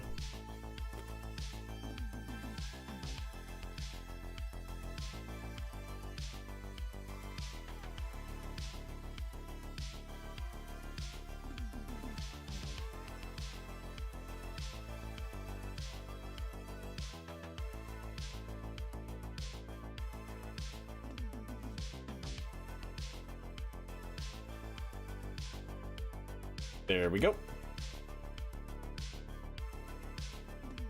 Cool. That, I think, is all of them. These are still active.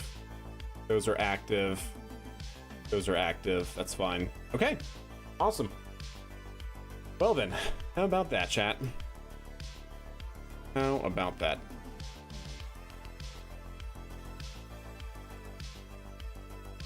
And then these can actually then go back.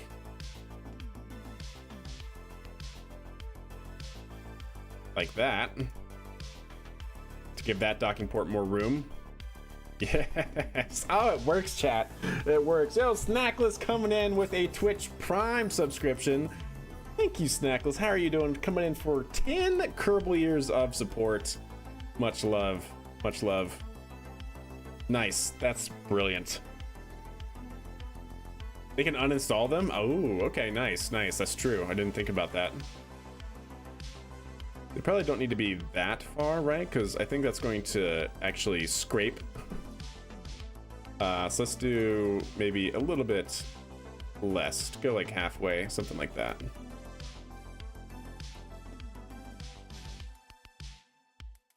There we go. That should give it room on all sides. Yeah, that'll do it. All right, well, there we go. That was a pretty solid mission there. Let's go ahead and go back to our space center. That was going to be a complete success, by the way. Note, unstable fairing separation dynamics caused, what was that? I think that was, if we're talking about that side, that was port? No, that was starboard. Starboard side solar array to be damaged and undeployable. Okay, but still, overall mission, complete success. We have Unity up on station, so let's go ahead and do our first CRISP module contract here. Let's go ahead and do this. This one will probably use the ETV1, or the Experiment Transport Vehicle, ETV1. This is going to be CRISP 1, 2, and this will be 24. We'll get that, we'll get that, we'll get all of that updated, and get this out of here, and get this out of here. Perfect. In the meantime, let's also see any good... Nope, plant flag on the moon. Well, that one's easy. We'll go ahead and do that one. Perfect. Science data from the surface of the moon. Yep, we can do that one. No. Cool. I like it. More fairing issues, very minor. It was because we already knew. I basically launched it with our module just teeny bit clipping the fairing, and we knew that it was going to not be a for sure thing. We did do a test flight and it was fine, but then the actual operational mission occurred and it broke the solar panel off. Such is life. But anyways, yes, go into the vehicle assembly building. Let's make it happen, Captain. As it does, that's right.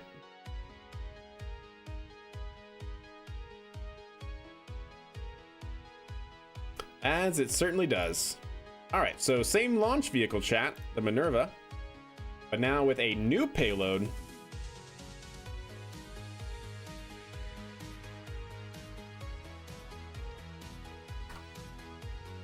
There we go.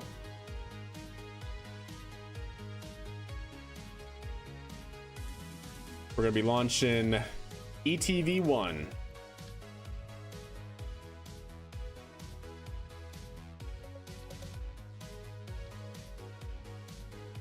Nice. There we go. This is going up as a resupply module to the station that we were just at.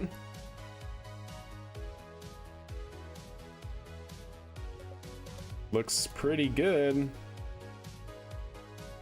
Got plenty of room on all sides. RCS is not going to be poking it. Nope, plenty of room. Plenty of room, awesome. And plenty of room, good deal. Oh, that should be fine. Yep.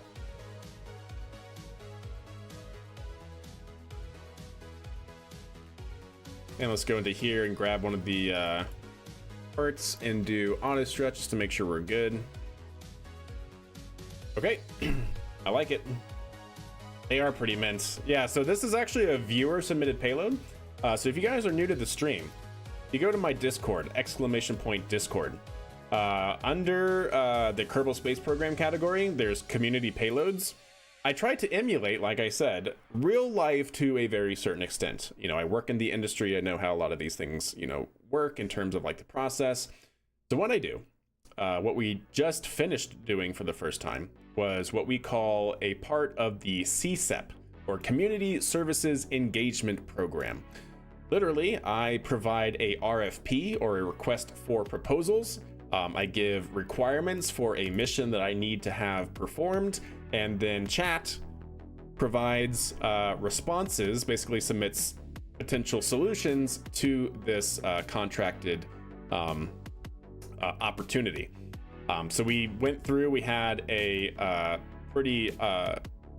number of absolutely amazing submissions.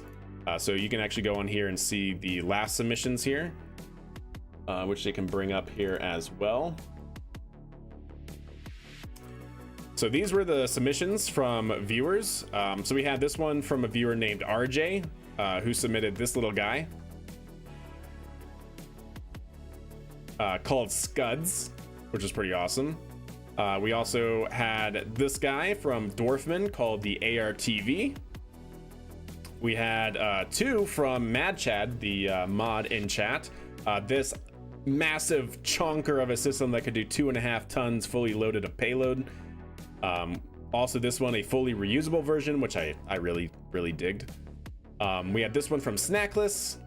We had everyone puts together presentations, which I think is just the coolest thing.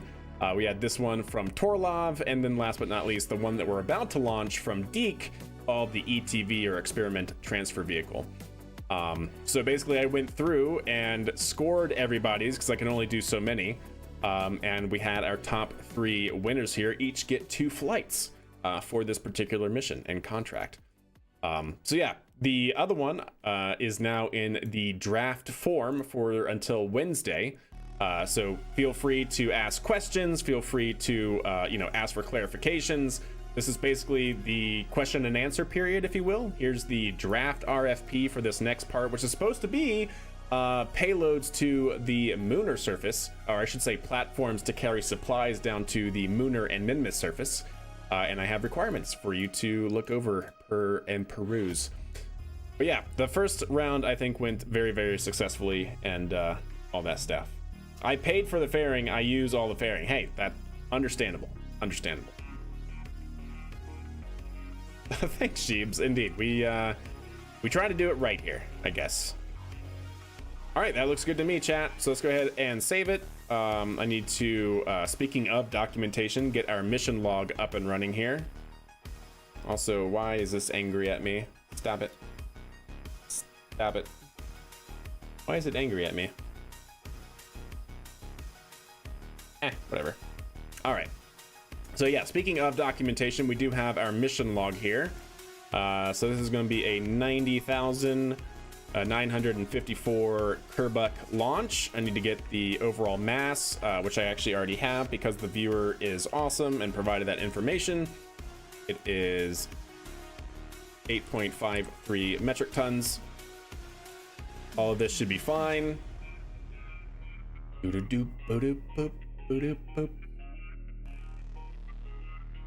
is going to be launching 12 days after, so that's going to be on 240.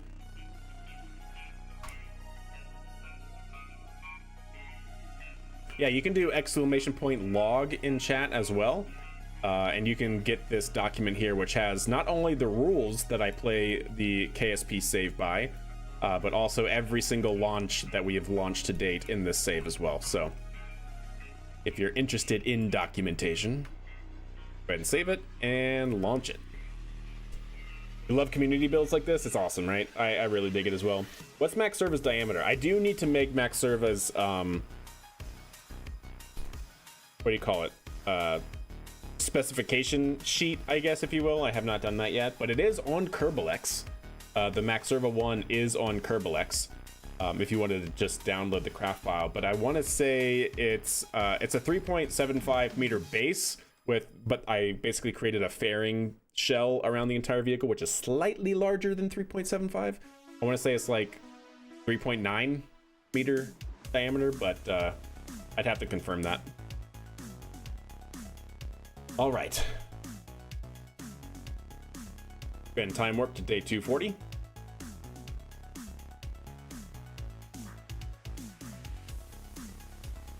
Yeah, you have more fairing room, Snacklist. All right, and let's time warp to daylight.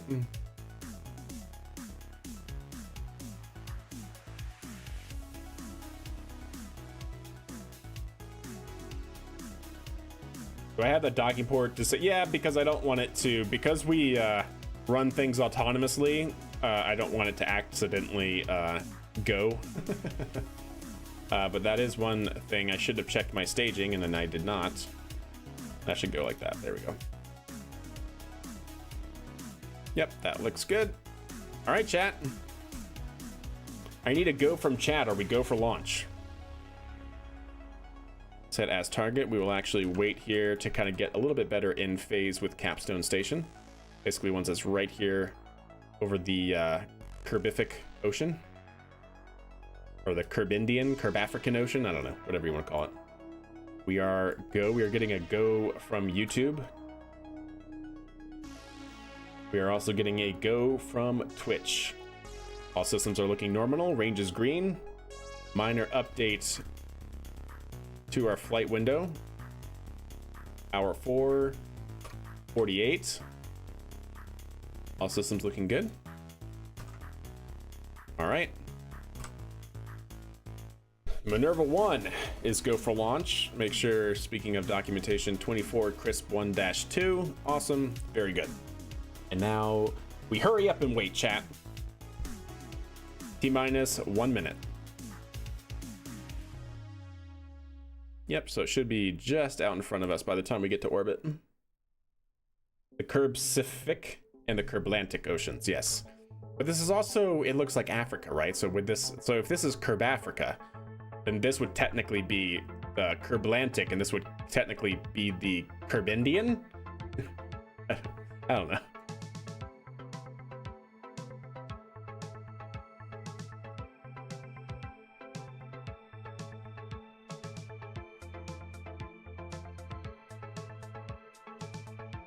All right, T-minus 20 seconds, chat. Everything should be normal. Standby, actually, chat. Hold. We will have a new T0 here in just 1 second, but standby. We need to update our fuel loads here in our payload, because our payload does not have that. What does this have in terms of propulsion? So it has 3 of these, 24.3. Okay, we're still within our flight window, don't worry. That's all of them, right? Just 3 of those? Because all of this... Oh, and then I actually have to account for this, even though they're locked out. So 16 times 24.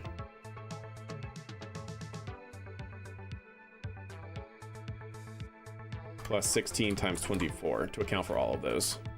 All of these Oscar B fuel tanks. Even though they're not used, I'm still tracking the total liquid fuel amount, so... Yep, that looks good. All right, new T0 of 4:48:30.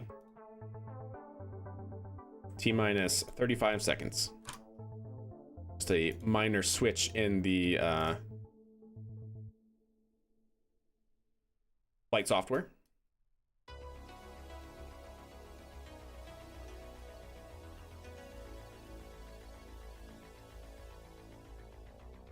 T-minus 15. And we are go for launch. New T0. 4:48:30. Vehicles in startup. 8, 7, 6, 5, 4, 3. Center engine start. Outboard engine start. Vehicles away. Clear the launch tower. Go for roll program.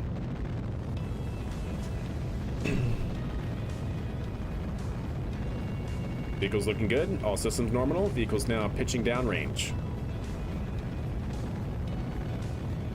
Should be Kerbal Constructs. Yes, it is Kerbal Constructs if you're talking about what added the taxiway here and the little pad here. Which of your mods adds the additional pad by the SPH? Yep, Kerbal Constructs.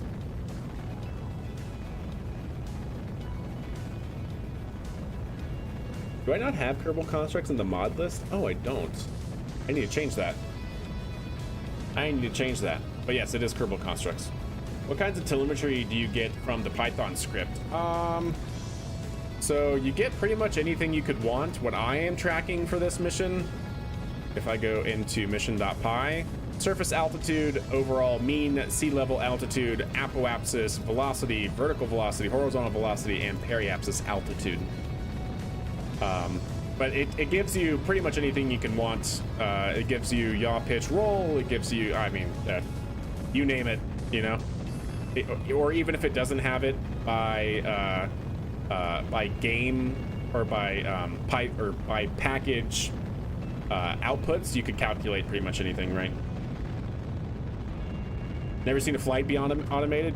Heck yeah. Looking good. Vehicles pitching down range. Oh, KOS? Absolutely. Yeah, I've never messed with KOS. The reason why I chose KRPC is because I like that it used Python and other actual programming languages, but to each their own for sure. I mean, KOS is very doable. Yo, Volcano Doc coming in with a raid. What is going on? How are you doing, Volcano Doc? And welcome all ye raiders. Hope you guys are doing good. You guys are just in time looking for separation here.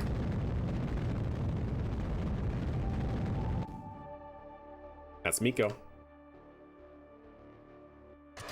Second stage set. Second stage ignition.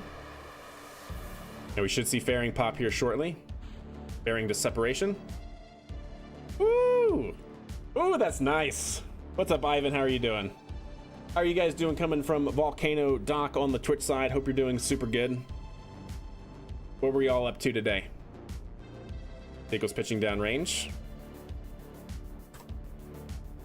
All systems looking nominal. All right. Clean separation. Vehicles looking good. We are tracking a bit high on our overall apoapsis, but that's okay. First stage overperformed.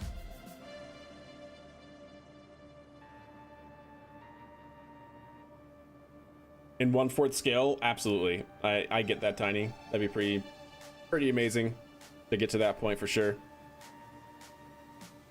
All right, vehicle is doing some radial in burns here in order to track a apoapsis of around 100 kilometers. So it's cleaning that up for us, not bad.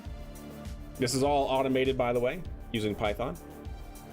I know a bit of curb script, but I can only do very primitive scripts that basically tell sounding rockets to go up. Hey, you got to start somewhere, my friend. You got to start somewhere. Definitely do not let that discourage you. I hope that this shows you what you can do, right? Volcano Doc is getting twitchy because she is starting a new professorship. She'll get used to it. Heck yeah, that's awesome. That's super cool.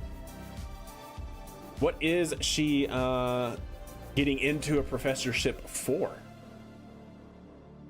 Hey, what's up, Smoke? How are you doing? I have most of the crafts done using Haptech and Sock. I'm not familiar with those mods. All right, we're trying to track around 100 kilometer orbit, but we're looking pretty good. Actually, is it 100? I think it is 100, right? We get rid of that. I'm into our Python code here. Yep, tracking 100. So it is pitching down, trying to get to 100 kilometers. It actually won't get there perfectly, but we'll get pretty close. There we go, and shutdown. Awesome. Volcanoes. Well, I figured that. But I mean, is it just that, or is it like, you know, what is it, geology in general, or is it focused on volcanoes? MechJeb is pretty good. Yeah, I gotcha.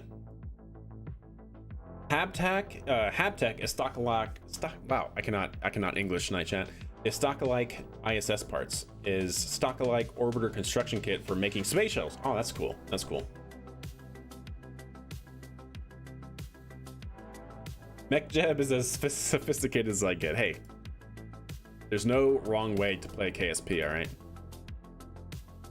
All right, we're looking good here. So that is our station that we want to get to. We are at 107 by 71. That's our intersect point. So let's actually pass that and see where we're going to be in one orbit from now.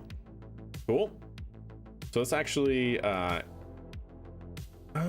what do I want to do here? We're at minimum viable orbit here, 71 kilometers for a periapsis. So probably what we'll do is we'll do one orbit around and then we'll see where that brings us. But overall, we're looking pretty good.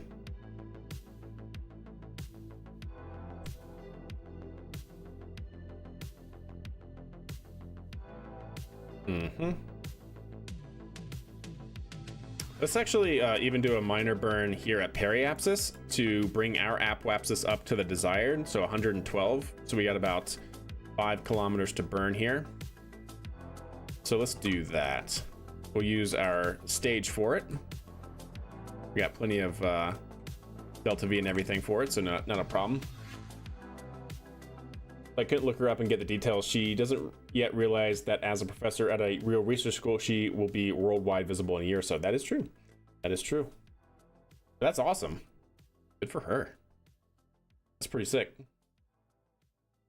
Delta V margins are tight. Yep. I'm definitely flying that, flying this with that in mind. But I think even with it, it should be fine because you have a lot of monoprop on board as well, or at least some, which can always be used. So. Not too worried about it.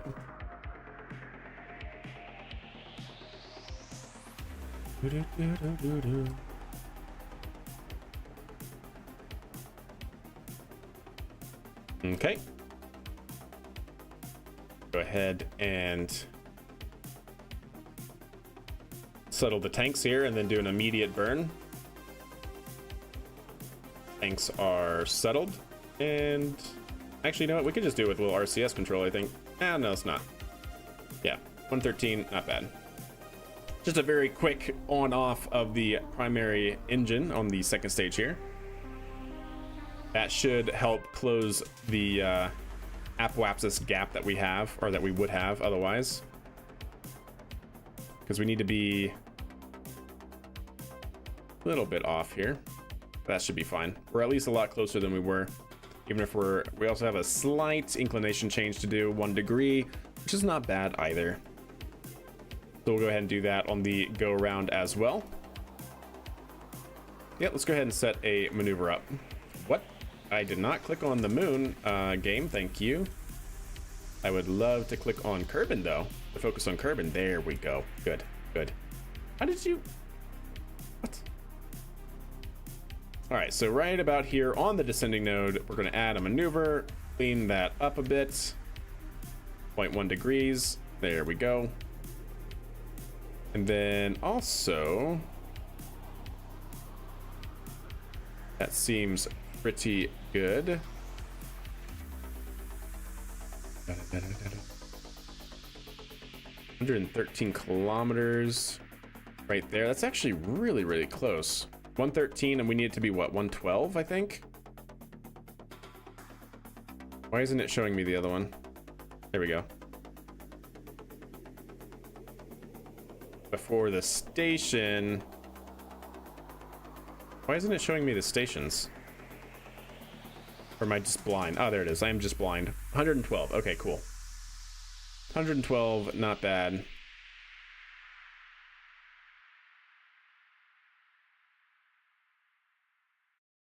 I do want that to be probably around 109. Seems pretty good. We'll do it. No matter what, it's not going to be perfect. We're going to have to do multiple burns anyways, so we'll go ahead and clean up this orbit and another 41 meters per second. Not bad. Let's go ahead and get oriented to our maneuver node. Hey, what's up, Hellfish? How are you? There's a ton of monoprop. Good. The headspin for me is I'd like to get the ISS built following the IRL dates, which means I have to get the orbit set up right for the quarter scale system. Yep, that's definitely quite the challenge. Quite the way to play for sure.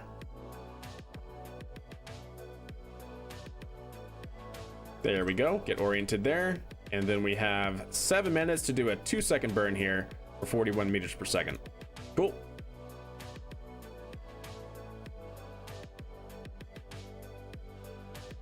All right, 58 seconds. Once we're a little bit closer, we'll settle the tanks.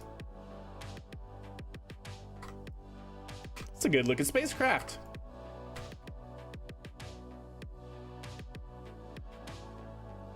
There we go. And perfect. All right, 14 seconds. Let's go ahead and start settling the tanks. Tanks are settled.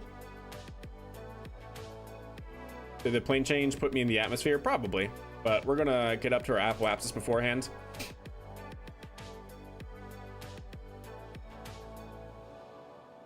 and shut down.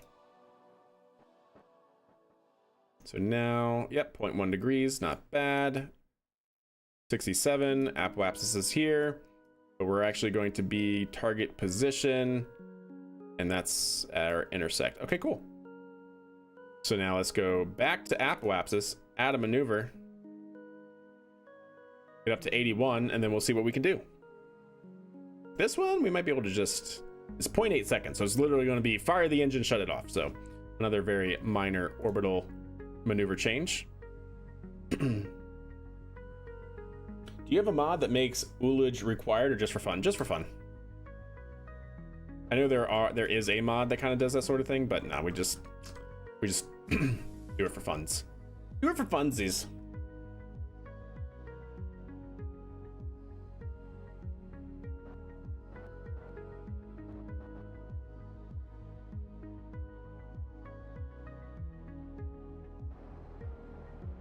Okay, settle the tanks again.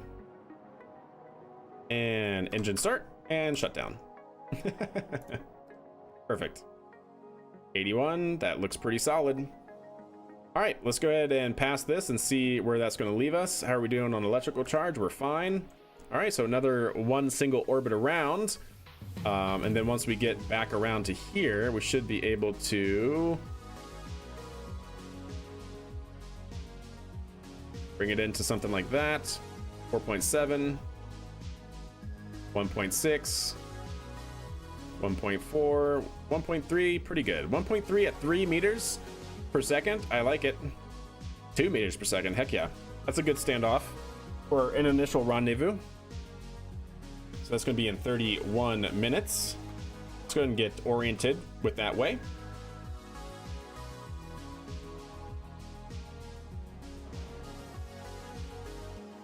Perfect. And let's go ahead and time warp.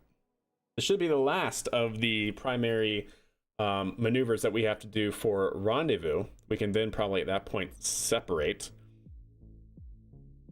the payload.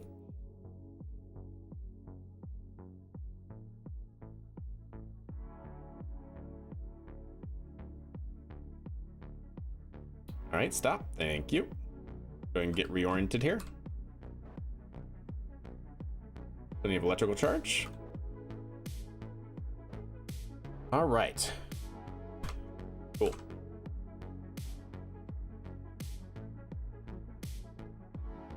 Deploy solars with action group 9. Will do. Once we separate. How much monoprop do you have in here? Yeah, we got a lot of monoprop. Cool.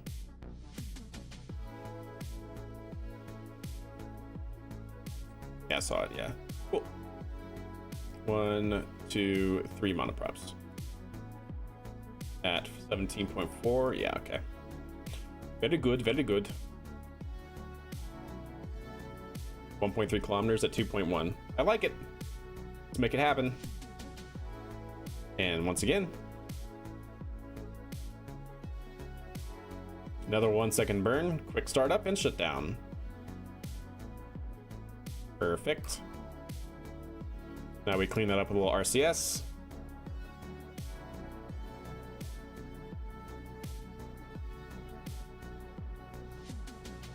Nice.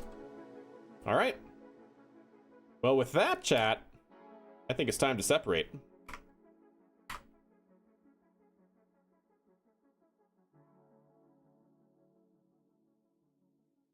Can I see the docking port, please? I know it's right there. There we go.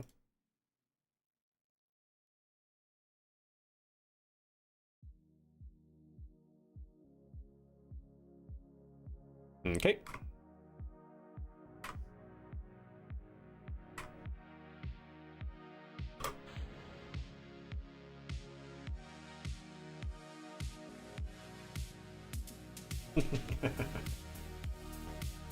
There it goes. Hey, how's it going? How are you doing? Oh, I'm Sheeves from YouTube. Awesome. There you go. Beautiful. So we're watching from the docking port on the front of the upper stage, looking up towards the capsule. And please tell me that the action groups are still going to work from this view, because that would be pretty amazing. Are we, which one are we controlling still? Ah, okay, so we're controlling this. So switch control to this. Take another picture. Then add. Yeah. Yes. Oh. I love it. I love it, chat. It's so good. We're gonna let it move away from us for a second here.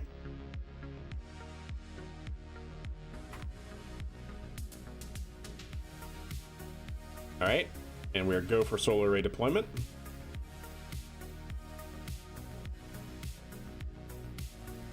Okay, so that was that. You said deploys the solars as action group 9. Are you sure? Here, stand by.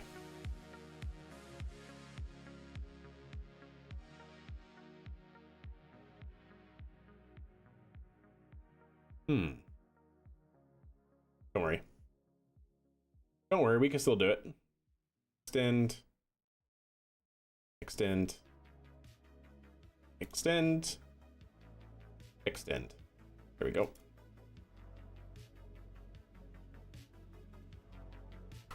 Okay, and boop.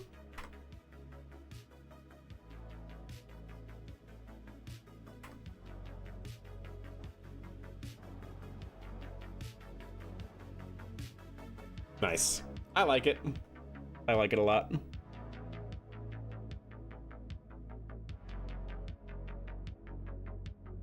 Perfect. All right, so from there, let's go ahead and deorbit this guy, yeah?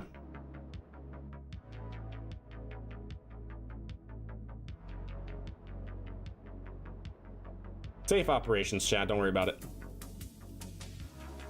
It's called Hullcam VDS Continued by the Modfather. By Linux Guru Gamer.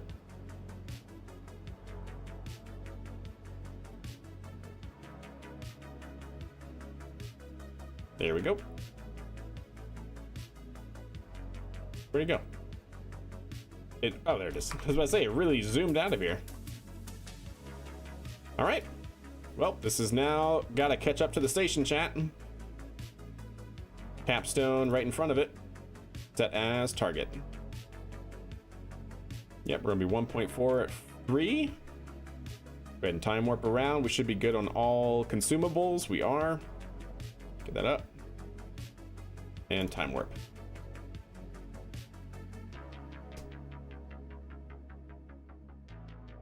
The KO approves of this. Good, good. I'm glad. I'm glad. Perfect.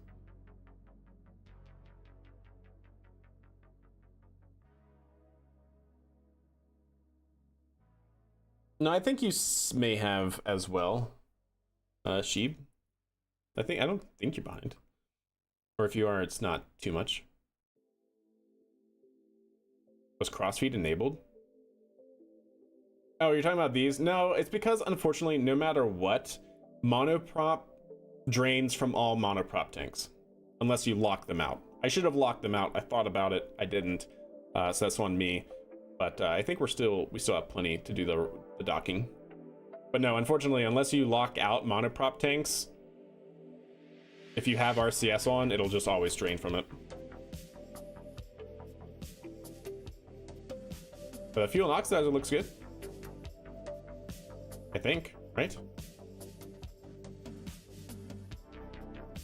Oh. No, the fuel.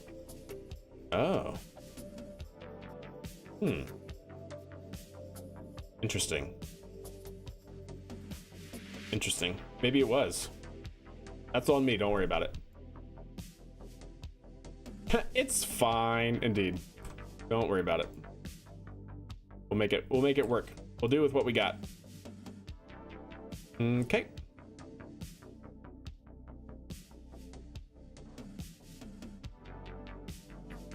So 6 there. We've got about a kilometer at our closest point, which should be coming up here. Should be pretty close. I think 98 should be enough to deorbit. Let's actually see how much do we need to deorbit. Oh yeah, we're good. We just need like 47. Not a big deal.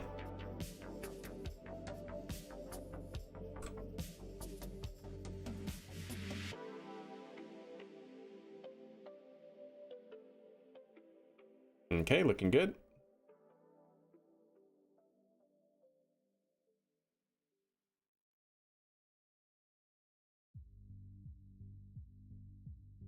But yeah, I guess the docking port was on enable crossfeed, which is really weird. I'm usually pretty good about always making sure that we had that off. But no matter. Look at that, chat. That's a good looking vehicle. And the RCS is all balanced. Woo! You know the way to my heart. All right, so with that, chat, let's go ahead and take that off. Take that off. Let's go ahead and enable that, and we'll do a small burn towards the station, just to align our velocity vector there and get a little bit closer.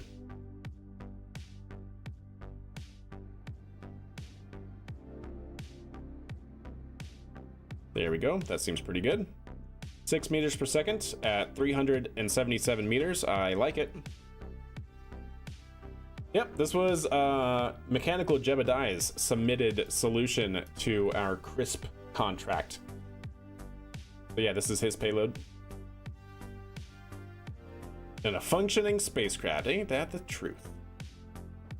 Can you top up tanks from the station? No, I don't want to do that. Because we don't technically have like a refueling module there, so I would we'll just make do with what we can come up with some other solution if we have to, but I don't think we have to. All right, there we go. And let's go ahead and time warp closer to the station. This should get us within 300 meters and only at 3 meters per second or so, which is pretty good. Hey, what's up, Dr. Longbells? How are you? I love how the RCS is still technically showing that it's firing, even though it's not, because we're time warping.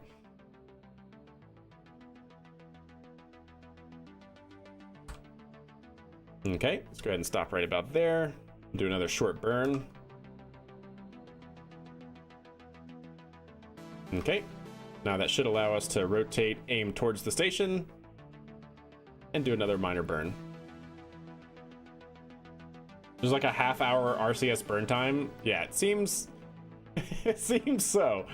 It seems so.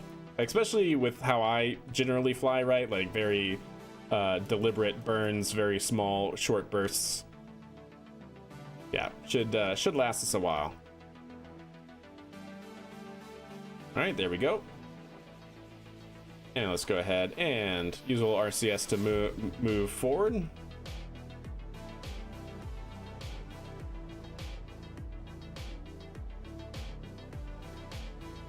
$300 meters.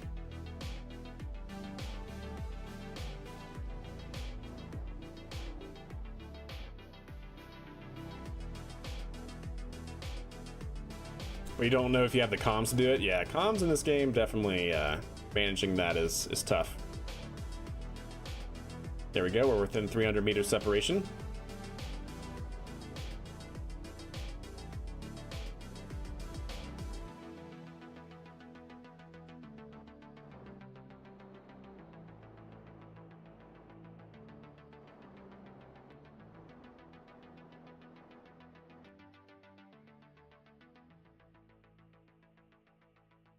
Nice, definitely do it.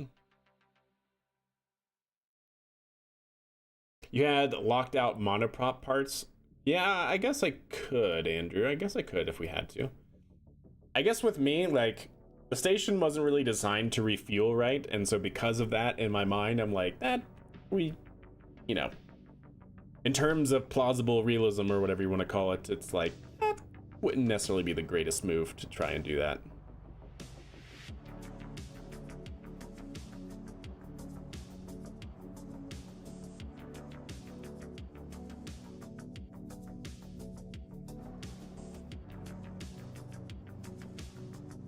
Gosh, yeah, this thing has plenty of monoprop, huh? Has plenty. 200 meters, nice. That is true, EVA, yeah, we could actually do something like that. Hey, Adrian, how are you doing? There we go. We're moving right towards the station now. We're within 200 meters. All right, let's see. Is that the shuttle right there? Yeah, so we actually want to dock it on the far side of the station. Yeah, okay. So we actually want to go this direction now.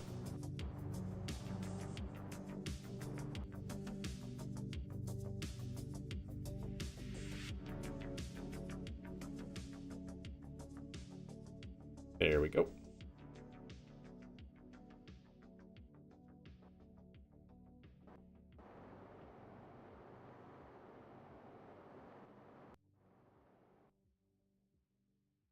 Oops, very good. Keep going little by little, chat.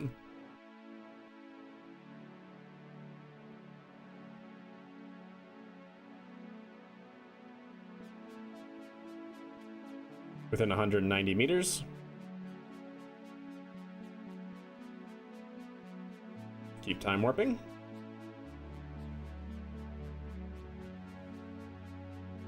There we go.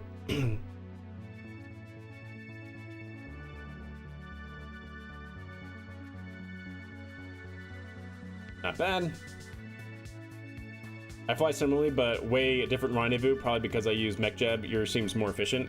It's just, I guess, maybe more deliberate. I don't know, MechJeb is probably pretty efficient at what it does.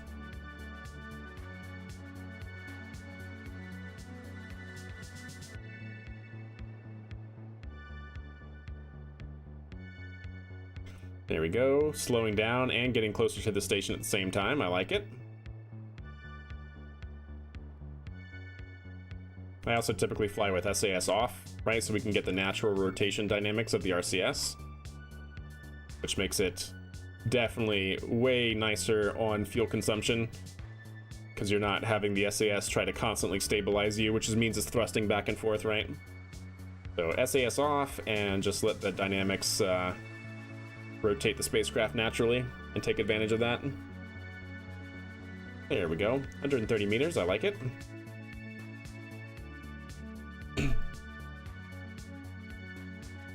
Docking port alignment indicator, that is pretty cool. Is that the one that has like the window and it looks like this? Has the window and it has like the crosshair and everything.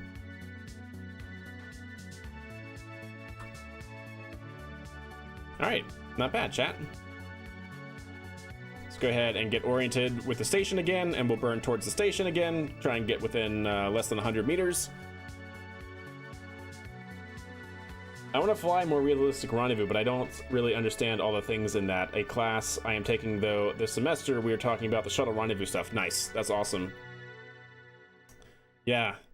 Yeah, rendezvous, just essentially what you want to do with a rendezvous, right, is, at least with KSP, it makes it a little bit easier. Because essentially what you want to do, right, is aim to get your closest approach, obviously, to 0, right? And using the nav ball, I try to work one axis at a time, right? So like right now we're really far away, so I'm just trying to get close. But once we get closer and we have our docking ports that we actually want to target, I'll align in the translational angle or translational orientation left to right, and then I'll do up and down, then I'll do roll, pitch, and yaw all separately, and then once we get in aligned, right, then it's just thrust forward. So that's kind of the general approach that one can take.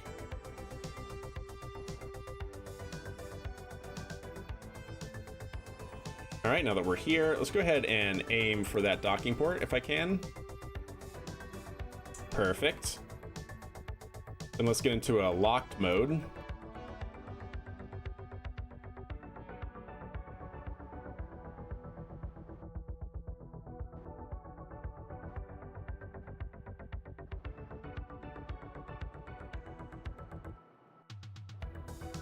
Okay, looking good.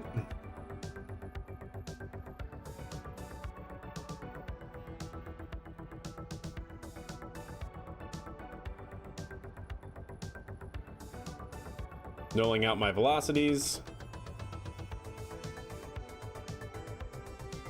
And perfect. Now we're moving directly towards the station. And let's get a little bit closer. We'll burn forward and try to get that intersect point down to, I don't know, say 50 meters or so, maybe even a little bit less.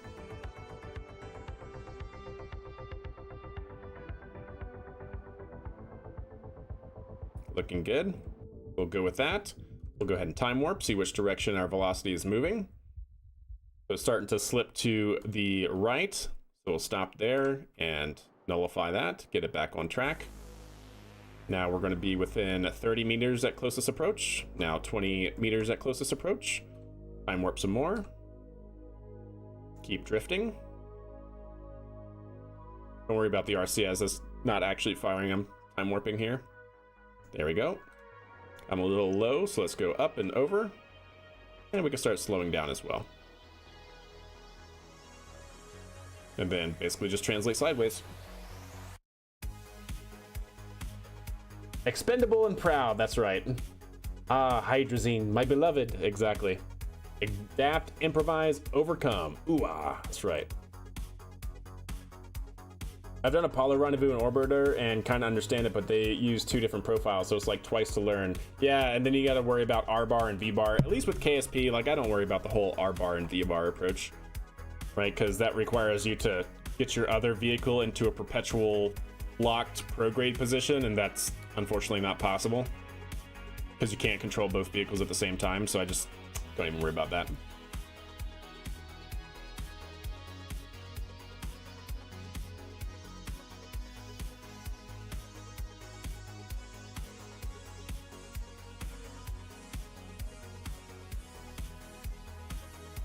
I use a special LOX Explodium mixture. I like it. I like it, yeah. 100%. LOX and Explodium. Who doesn't like that?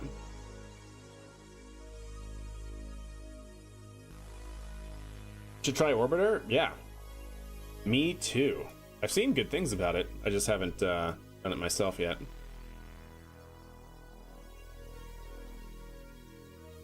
There we go. So now I'm going to try and align myself laterally.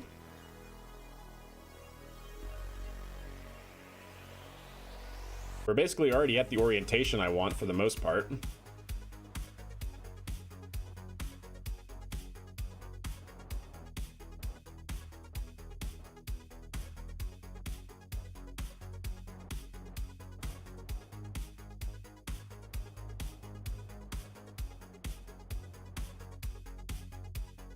There we go.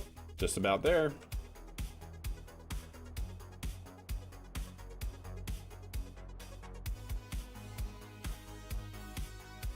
Okay, pretty much aligned vertically now, which is pretty good. We're not quite at the correct roll, or yaw, I guess in this case, so it's yaw the spacecraft. Looks pretty good right there. Lock that in. Null out our rates. Keep translating. We still look pretty darn good from a vertical standpoint. Our pitch is a little bit off, but not by much.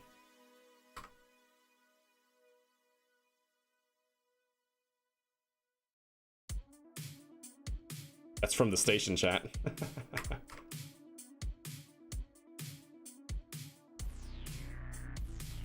There's so many docking ports. There's so many.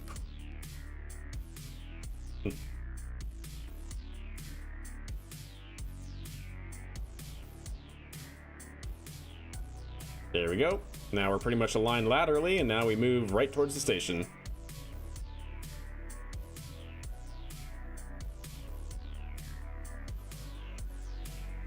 Go ahead and fix our pitch.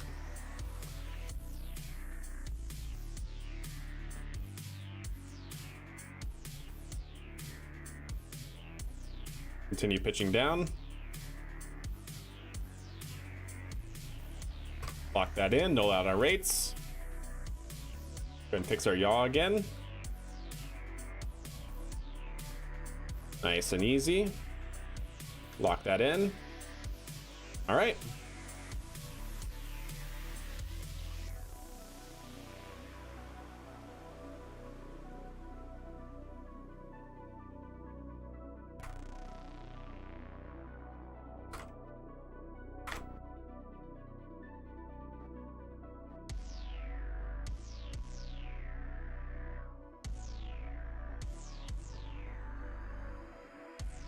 Ease it. SAS RCS off. And we have capture.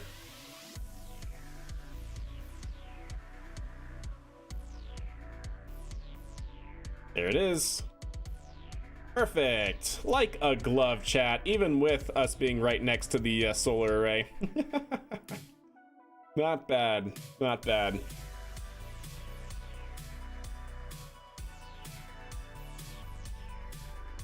If the target is the port, why is the horizon rotated on the ball? Oh, because it's still, the nav ball, to my understanding, still shows where Kerbin is, like where the actual local vertical horizon is. And so your target can be offset from the local vertical horizon. Does that make sense, Centurion? Yeah, not bad, chat. Not bad. Boom. We have our first crisp module up. Gerbils have been resupplied with snacks for this Expedition 2 that they're on. Awesome. Yep, right next to the surviving solar array. That's right. That's right.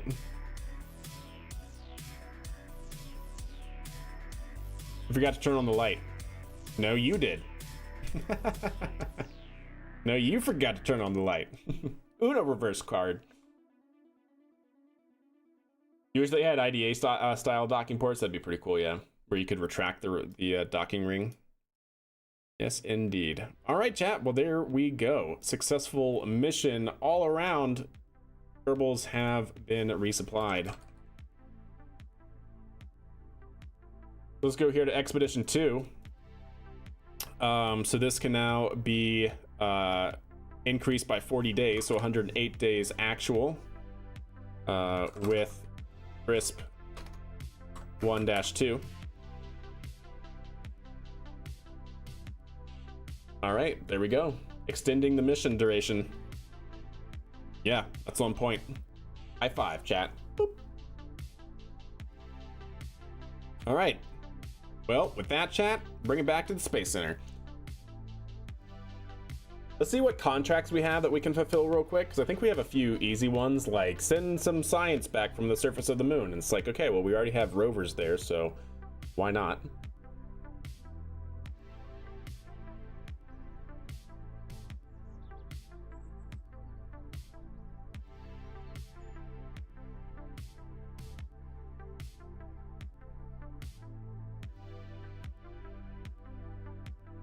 Okay, looks good. So contracts, what do we have? Science data from space around the moon. I think we can do that as well, actually. All right, so gather surface deployed seismic sensor science from the surface of the moon. Wait, how did we not already get that? Do I not have that started? I'll have to check on that, chat. I may have had it turned off, so I guess our next mission to the moon will actually do that. Science from Minmus, satellite in Minmus. Science data from the surface of the moon. I'm pretty sure we can go ahead and do that. Science data from space around the moon. We could probably go ahead and do both of those. We're going to do another mission to the moon, another expedition to the moon here shortly. And this one...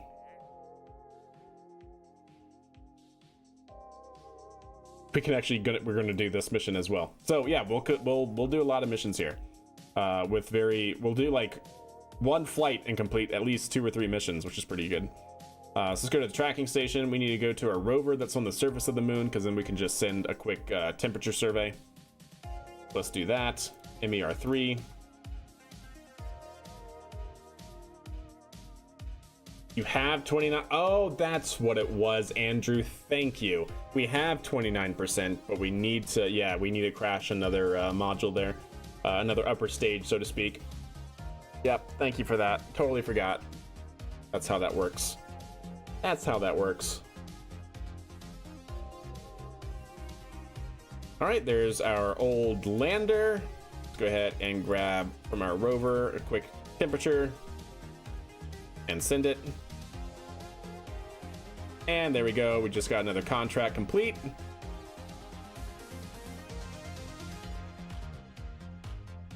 Yep, there we go. Easy peasy. Screen message. Oh yeah, nice. Got that one. Delete. I want to keep all the contract messages, but these other messages we can go ahead and delete.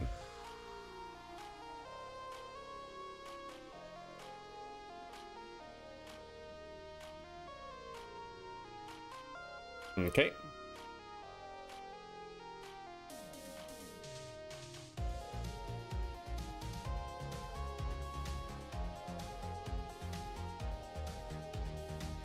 Okay.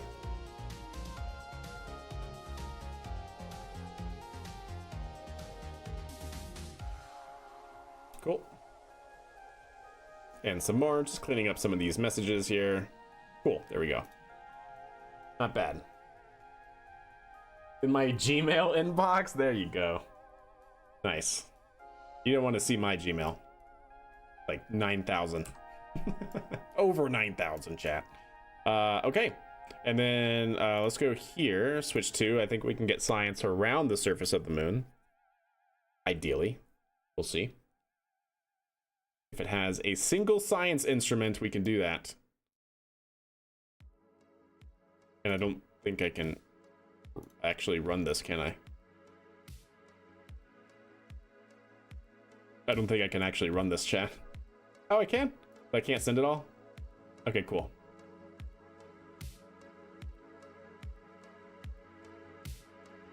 Did that do it? I don't think it did, right?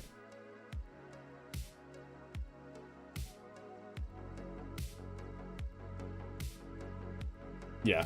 Wait, that didn't. Okay, so that doesn't. So it has to be the full thing. So it's not going to be the MS1s. It's not going to be the MSS2. Which two?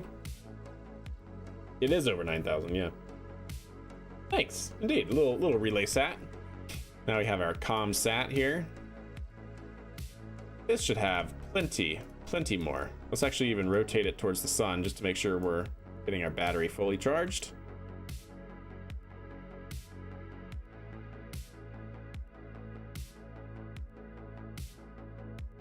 There we go.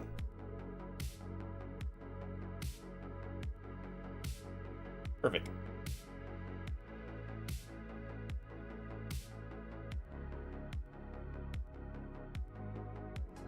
There we go. Perfect. We did it. Nice. Oh, that was easy. Anything else? I don't think so.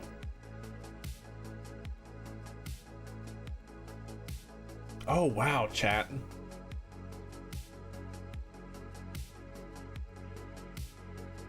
So we're gonna complete. So our next moon mission, because technically our lunar lander satisfies this right here, supporting at least 5 Kerbals and has a cupola module, we'll actually complete this.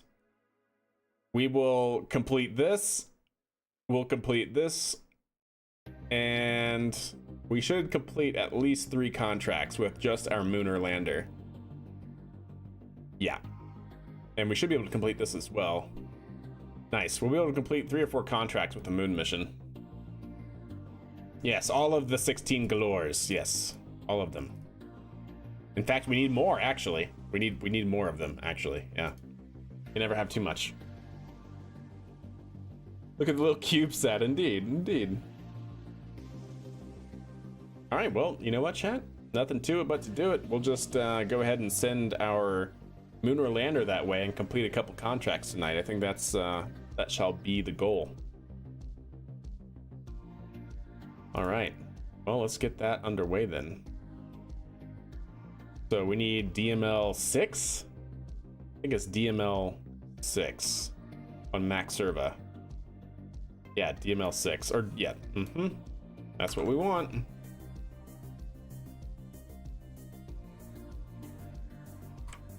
Max Serva. Ooh, lucky 13, chat. I think this was 13, right? Yeah, lucky 13. Awesome. Brilliant.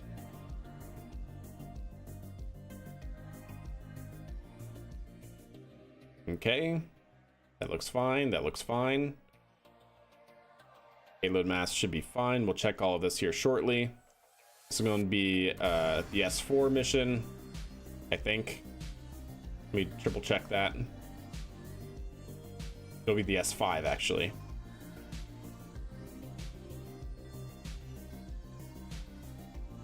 S5.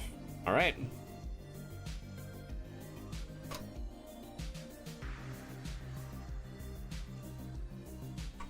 So launch DML6 on the Max Serva launch vehicle, rendezvous with Selene 5 CLV2. Right, we have CLV2. Yeah, CLV2. Successfully land. Return Sav, the surface ascent vehicle, to lunar orbit and rendezvous back with Selene 5. SCV2. All right, there we go. I think it's no S, Naps, no S. How tight is that launch certification? What does that mean? All right, that looks good. We'll go ahead and set that up. Let's go ahead and go into our vehicle assembly building. Actually, let's go to the, yeah, we'll go, probably need to go to the SPH first.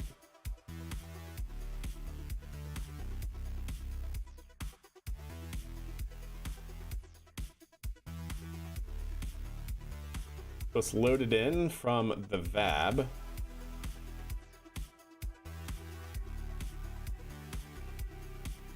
Max Serva 1 CEV, not that one. Extended fairing.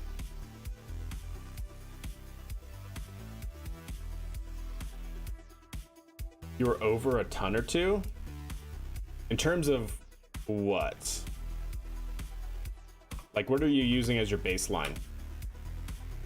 Right, like the Minerva can really only do 16 with any sort of meaningful delta V remaining. Like I think with 16 it should have maybe 300 to 400 meters per second of delta V. I don't know. You could do that test, right? Because it is on Kerbal-X, but I'm pretty sure it's 16 is a little bit on the point of capability there.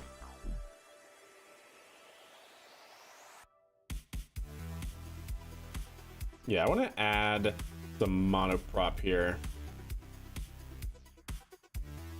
Yeah, we're gonna add a little bit of monoprop here because we should have everything except for forward, which isn't really exactly needed for rendezvous, but it certainly helps. Basically, we've just been using the nose RCS to kind of push us around. Having a couple would be pretty good. Actually, you know what? Let's use this. Yeah.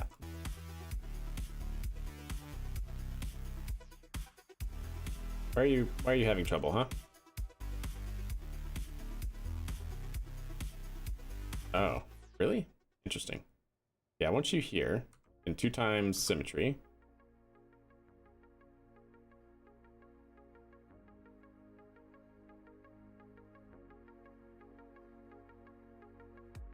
I'm so confused, chat.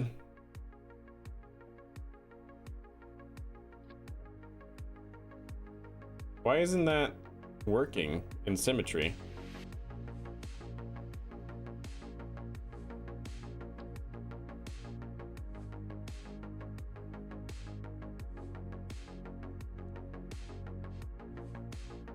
Oh. Wait, is that seriously the mirror symmetry there? Why? Why is that? Huh? That makes no sense to me whatsoever. I'm just gonna put that out there, chat. It's just another thing that the game does that I don't understand.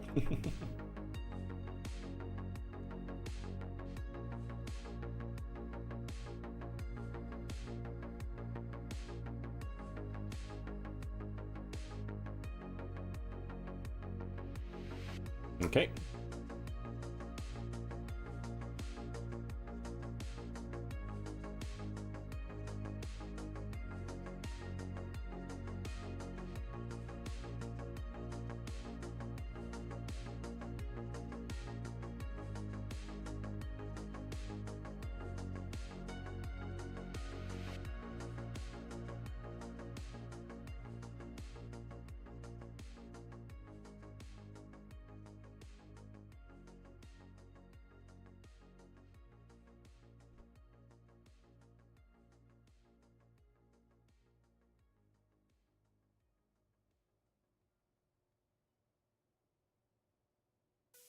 There we go.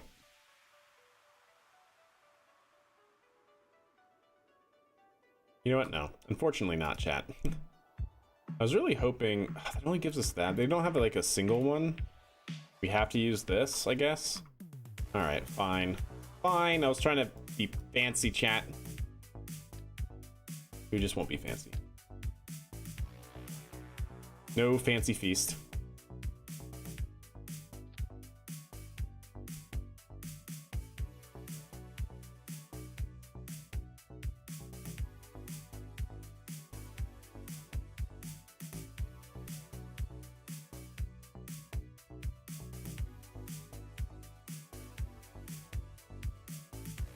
Okay, that should be all that's actually needed. Save it. Rotate it. Perfect. Save it again. And switch editor.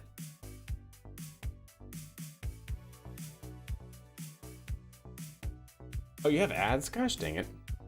I was trying to make sure we did it before the ads came back. All right, I'll give it a little bit of time since you just got some, and then we'll do another little ad break to get rid of those. But yeah, I didn't want it to be a 5. I really wanted it to just be 1, but in like, look like a block, right? But they don't have that option, so no worries. So this is our lander vehicle. Let's go ahead and get this set up and ready to launch. Yep, looks good.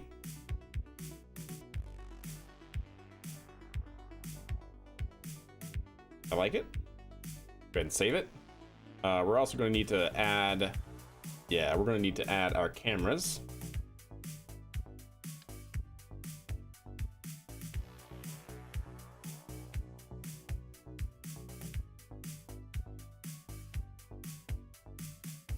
We'll have one right there.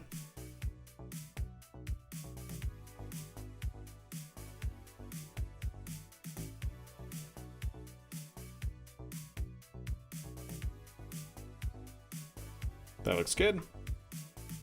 Just below that, perfect. We'll also add one over here on this far side.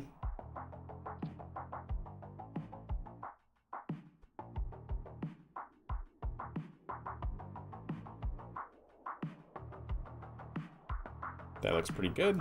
Move it up. Perfect. Okay. Now we need one at the bottom here.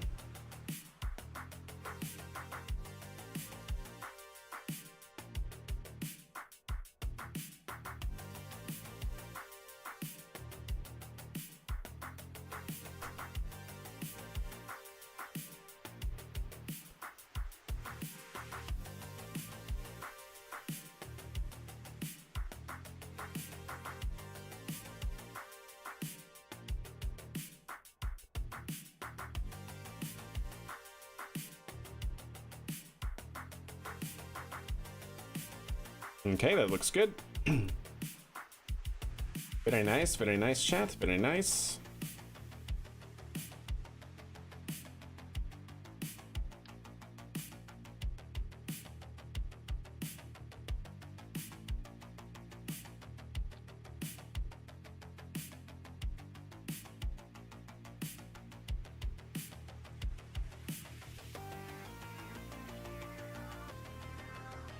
That looks not bad for placement.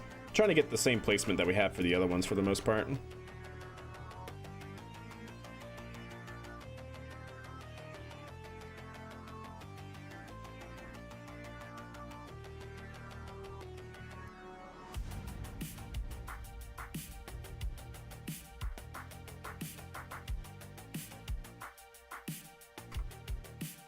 Okay, not bad. And then we obviously need one up here at the top. Actually, not at the top. No, I'm sorry. Here, right there. Yeah.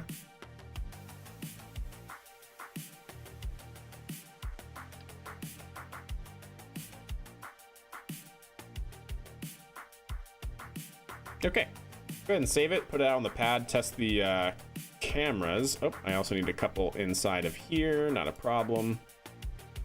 Stand by. So wide angle camera would be great to go here.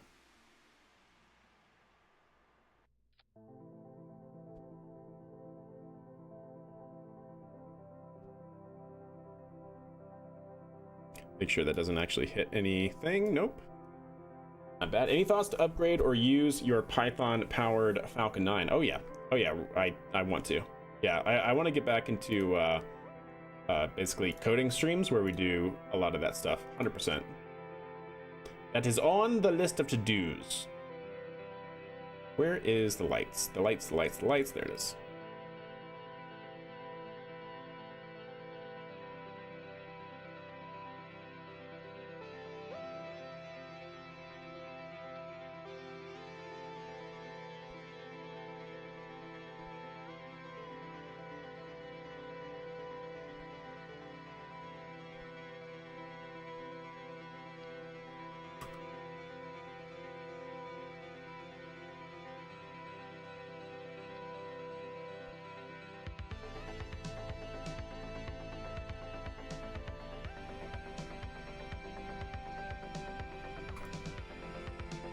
Okay, we have our little strut for a camera.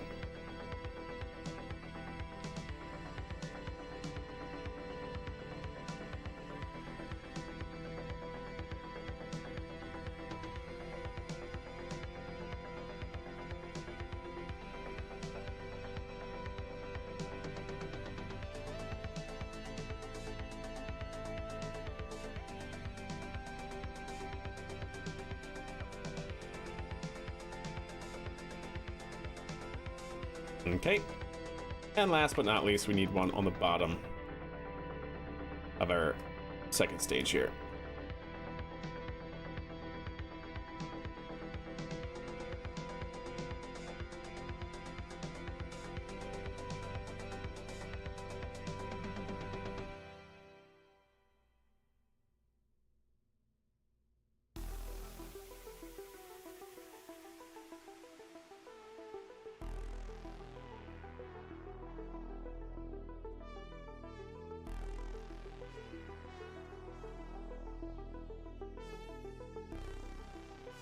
Okay, something like that. Let's actually make sure we angle them.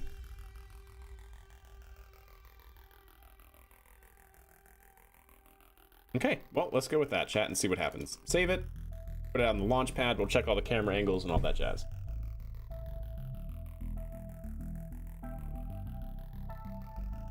The crew tower is fantastic, thank you, I'm glad you like it. So that is Hullcam VDS Continued. It's a Linux Guru gamer mod. Hullcam VDS Continued.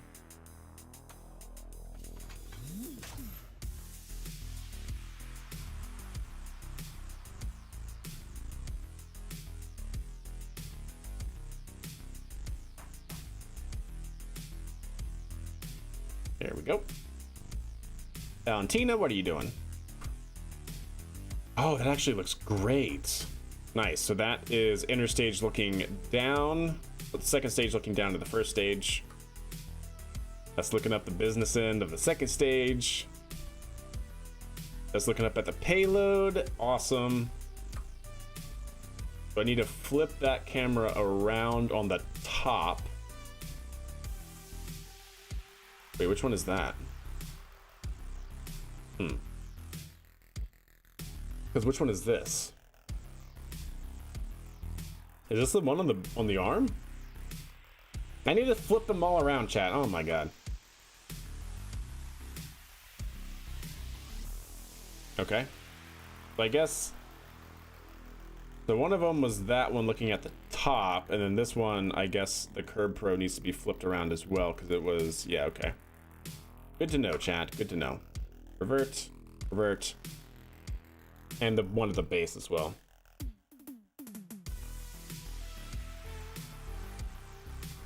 Light strips or stock? Stock as of like breaking ground? Are the lights part of the DLC? I think they're one of the DLCs. The cameras are the only part mods I have.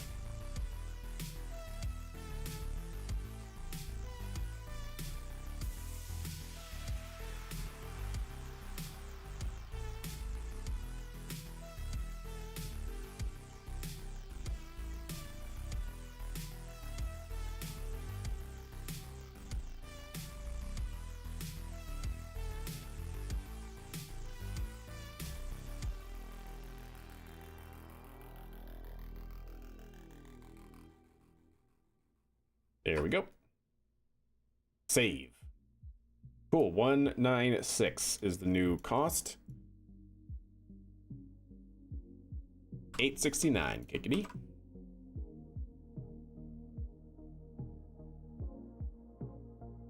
All right, our launch date is going to be anytime after our last launch. So we'll get out there, and what did I just do? No, stop it. Don't save it.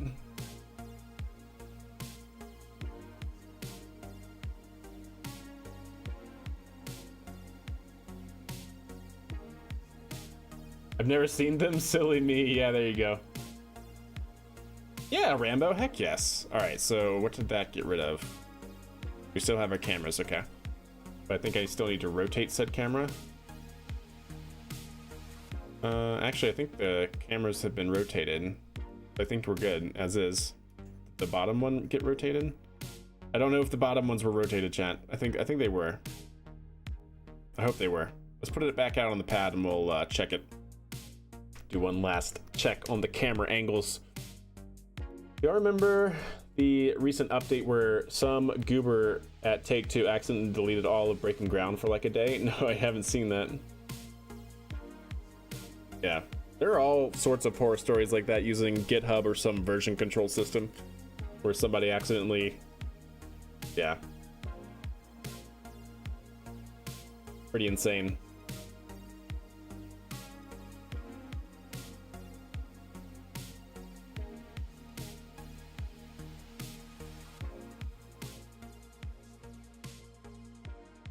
All right, so check camera angles. That one looks good. That one looks fine.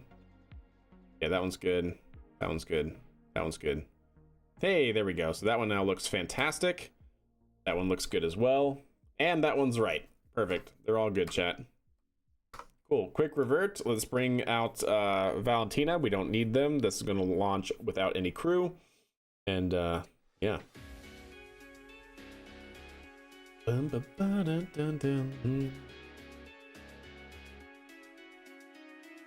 KSP is slowing down, chat. Is not liking it.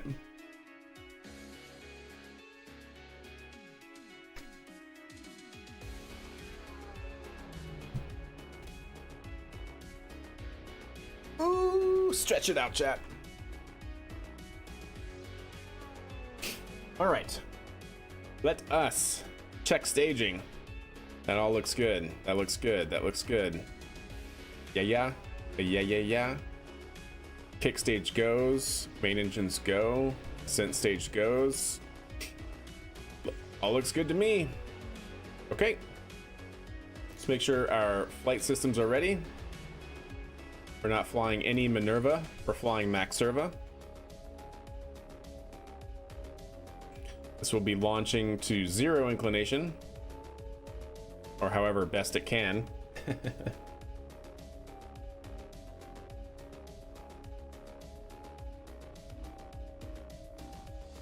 Yep, 0 inclined. Good.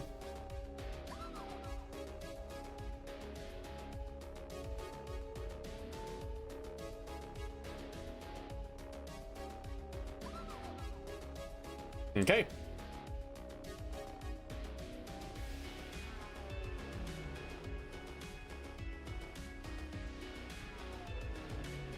Nice. I like it.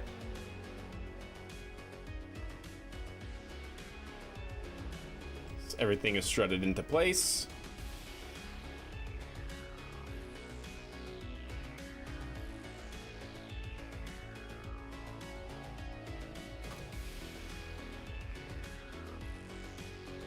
Okay.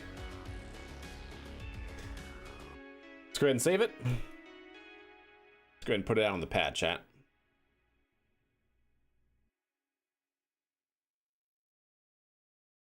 Used to maintain the version control change management system at the company I worked for then. It's amazing how many developers don't like such systems. I like it. It can definitely be scary sometimes. So like every time I'm about to push something, I'm always like quadruple 1,000 times checking every single thing. Like, did I check out the right branch? Am I in my own branch? Am I merging to this branch? Have I accepted everything? Like, I'm so paranoid. just because I've heard so many countless like horror stories of like, you know, somebody pushing to a branch that you shouldn't be or whatever. Gosh dang it, Valentina, why are you like this? Or you're pushing something and you haven't included like this file, so you're pushing to something that is expecting that file, and just gross. It can be anyways. All right, Valentina, get out of there, please. Thank you. CrowdStrike, yeah. Well, CrowdStrike was a whole different problem, right? Like, CrowdStrike, at least to my understanding, like, the reason why it actually happened, it was like a perfect failure mode. Because, you know, they had already said, they had already started, because how, like, a major company like CrowdStrike works, where they have literally billions of machines that they have to push to, and all that sort of stuff, right, is they do it usually by like region or usually by like client or something like that, and over a course of a certain amount of time. So like say, you know, September 1st you would push it to the North American region, right, and September 2nd you'd push it at the Latin American region, or you'd have so many hours in between and whatnot. And so they had their major update pushed, and they were already in the middle of upgrading all of the clients to this big like new version of their system, right?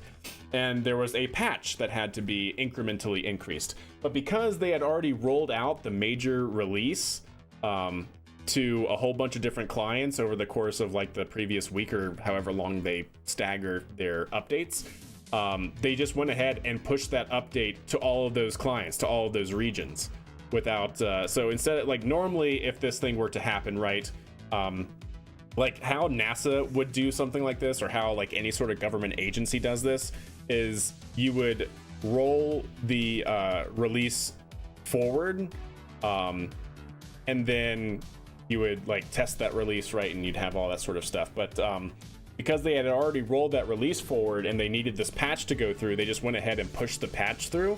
And you know, usually you would see like one client would be able to report like, hey, my system's not working, like, right, like one region would be like, hey, our systems are erroring and whatnot, and then you would roll it back, you'd fix the patch, and you'd push it through, and then you would have no other issues moving forward. But yeah, they had already started rolling out their major update, and because they had this quick hot fix that they had to push through, they just went ahead and pushed it through, which is just it's just so unfortunate.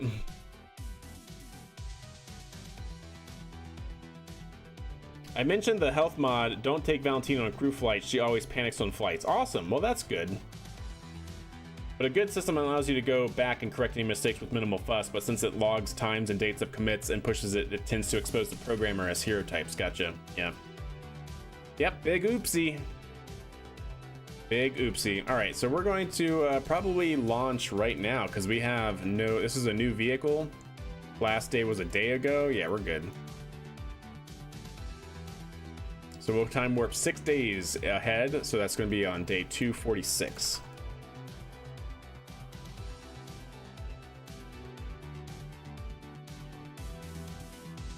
There we go.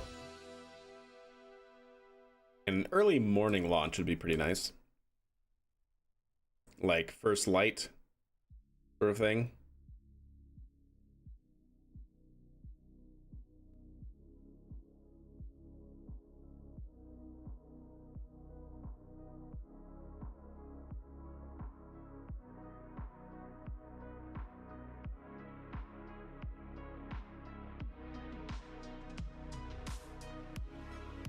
Yeah.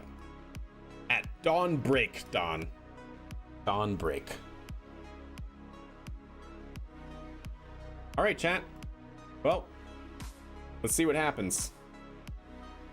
Let's see what happens.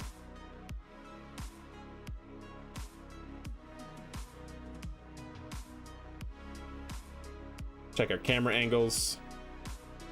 Camera angles are very solid. That's the one I definitely want to start with. Nice. Okay. I think we're good to go, chat. Are we go? Are we go for launch? Let's go ahead and update all of this here. This will be launching on year 2, day 246 at 3 Actually, hold chat. We are not go for launch. I'll tell you why, because it is now, people have been saying they've been getting ads, so we're gonna do a quick ad break, manual ad break. Don't worry, we're gonna pause the stream. Nothing else is gonna happen while ads are running. But to get rid of all the Twitch injected ads, we're gonna go ahead and roll them on the Twitch side. So I'll see you guys back here soon. I'm just gonna finish setting up the code and the mission log, and then we will launch it when you guys are back. All right. That should be running for a moment. Go ahead and set up our mission log here. DML6, that's correct, is going to be launching to Selene as part of Selene 5. Selene is basically our Artemis program. So Selene 5, we're reusing our capsule here in terms of lore. So CEV2, that all seems good to go. 196 was good. 39.8 metric tons was good. I think our mission log is set. Launch time is going to be at 3:52. Yep, day 246. Okay, so that should be good. Let's get our flight log, our flight software out. Make sure this is good as well. 14,000 pascals, 4 G's on the pole here. That should all be fine. I don't think we need any more here, so that's good.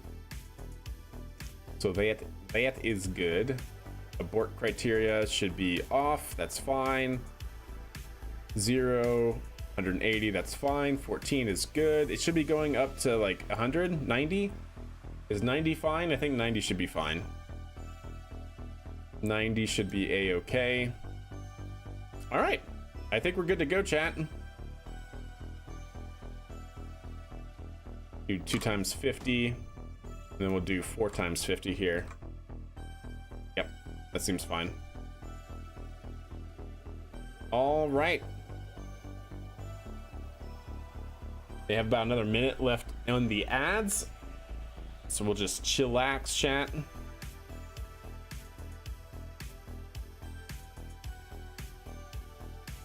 Nice.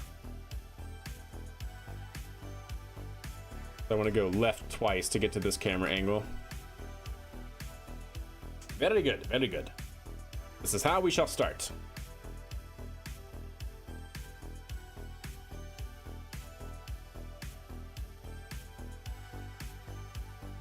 All right, another 40 seconds on the ad break. How are you, chat? Hope you guys are doing well. Hope you guys are enjoying the stream. If it's Monday for you, I hope you're having a good Monday.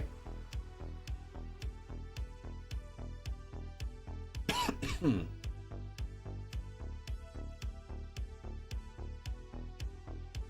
right, 20 seconds. We got T-minus 1 minute.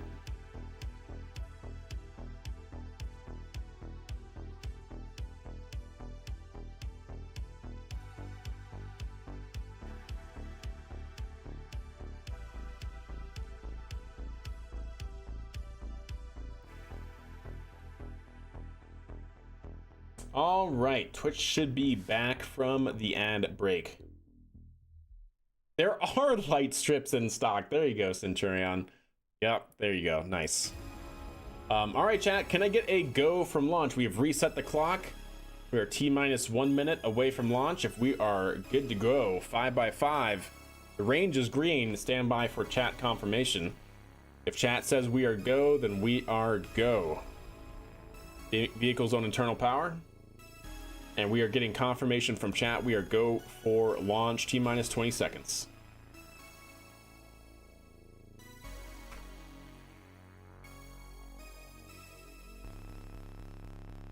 Vehicles in startup.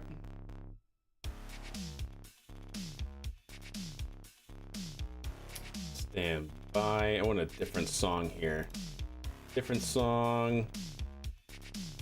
Let's see here. Which one, chat? Which one? Thinking this one. Yeah. There we go. We're good now. Vehicles in startup. T-minus 10, 9, 8, 7, 6, 5, 4, 3, 2, Center engine start. Outboard engine start. Lag commence. And vehicle is away.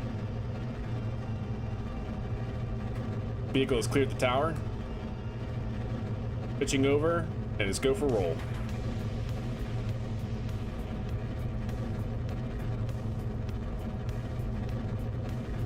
Roll program is good. Vehicle is now aligning on its proper flight azimuth.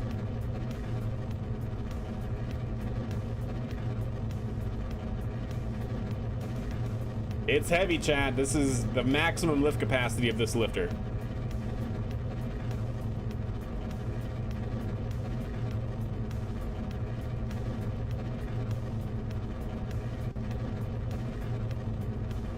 Vehicle's continuing to pitch downrange.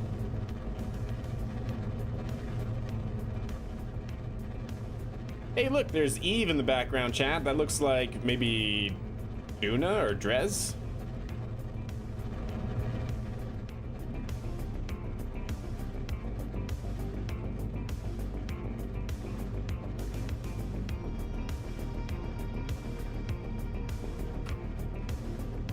Vehicle is flying true. Vehicle is throttled down in the throttle bucket for max Q. All systems looking normal.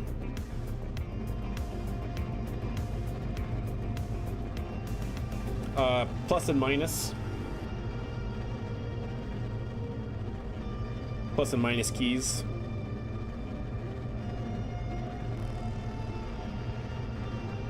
Vehicle's looking good here. We have another 40 seconds. 40 seconds of first stage burn.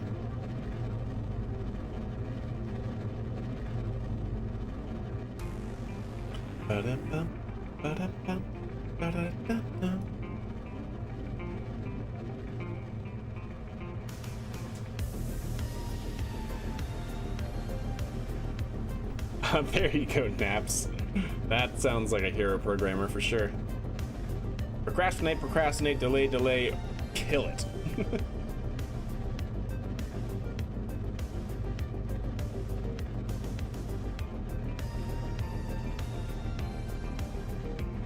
All right, looking good. Stand by for Miko.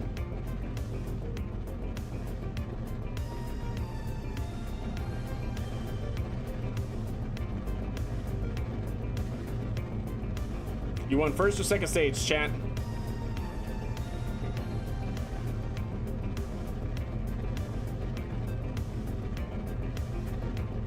Maximum weight, like 40 metric tons. This is 39 and a half. It gets into low carbon orbit. Second stage, all right, here we go. We have Seiko. Or sorry, Miko. And second stage set. Second stage engine ignition.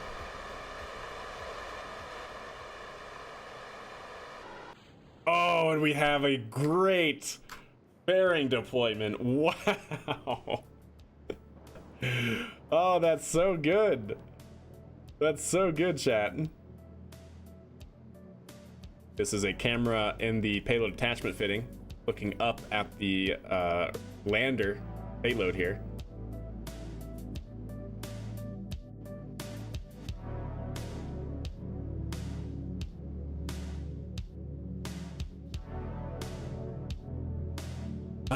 That was pretty good. That did not disappoint.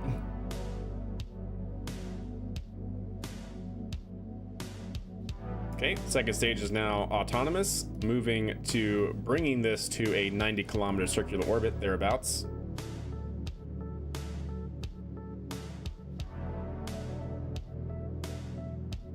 Yep, all systems are looking good.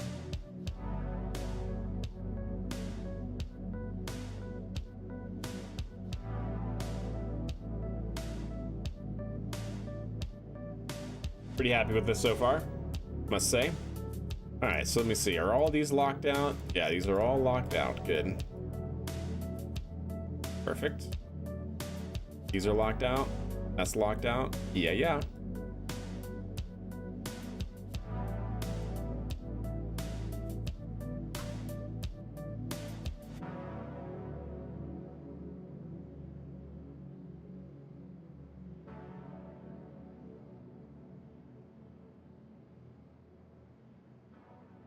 Looking good. We're on point. Up to an 86-kilometer apoapsis. Vehicle is tracking. Trying to get up to 90. Looking pretty good though. Slowly but surely. We have a good amount of Delta V left.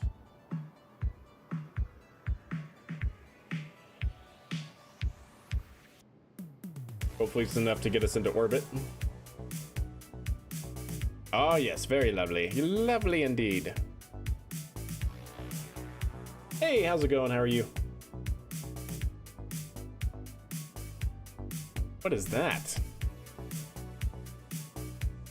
Oh, Danfries capsule? It's from one of those, like, save the tourist missions. Oh yeah, waterfall is very nice. Yeah, this is waterfall mod that does the engine plume.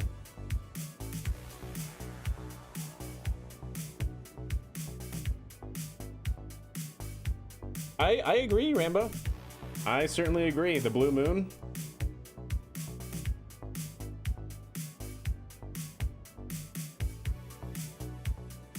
Take over menu control here. Just because I don't want it to oscillate too much.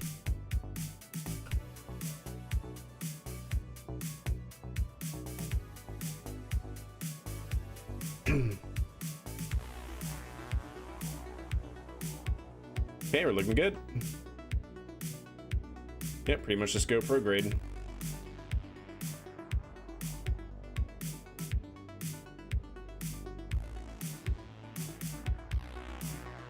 And see how close we get. This should get us with like 100 meters per second of Delta V remaining.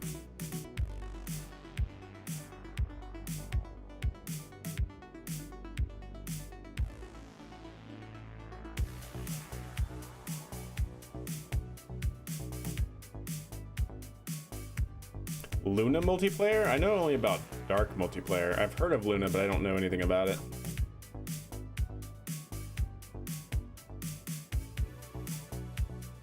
Almost there.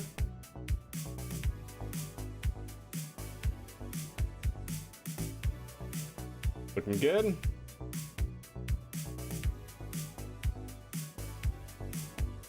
We're locked in. And there we go. Shut down. 89 by 87.9. All right.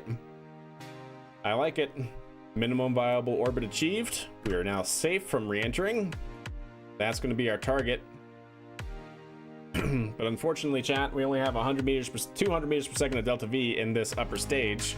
And then we're going to be switching to a very small kick stage, which only gives us another couple 100 meters per second of Delta V. And then we have to use our main engines on the lander to then get it the rest of the way. So we kind of have to set up our maneuver node with all of that in mind. So let's go ahead and take this, drift it on out.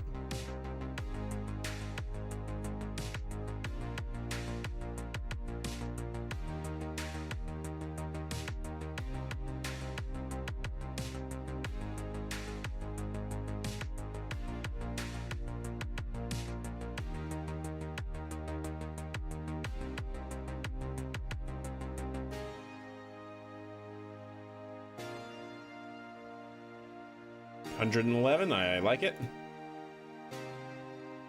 102, perfect. Let's do that. And then how do we have such a big inclination? Our inclination is only 0.3, but this has that big of an effect.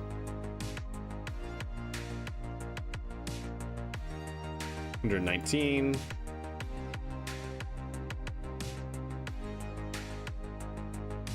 Yeah, that seems pretty good. It should be mostly equatorial. I'll have a slight inclination going this way. That's fine. Okay. 861 meters per second of Delta V required. So that'll be happening. It'll be a 1 minute and 28-second burn. But as we can clearly see here, chat, definitely do not have all the Delta V required to do it in this single stage. Only have 200 meters per second to do it there. Then we'll have to switch. So in fact, we'll probably want to start our burn like 2 minutes beforehand. Yeah, give us plenty of time to burn. Okay, Well, let's go ahead and time warp forward. How are we doing on electrical charge and stuff? That's a big key factor for this vehicle, because it does use a lot of electrical charge.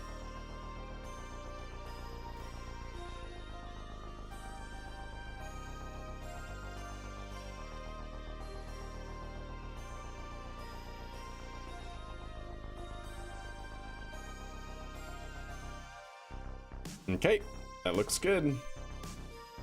Let's go ahead and time warp. Yeah, about another minute.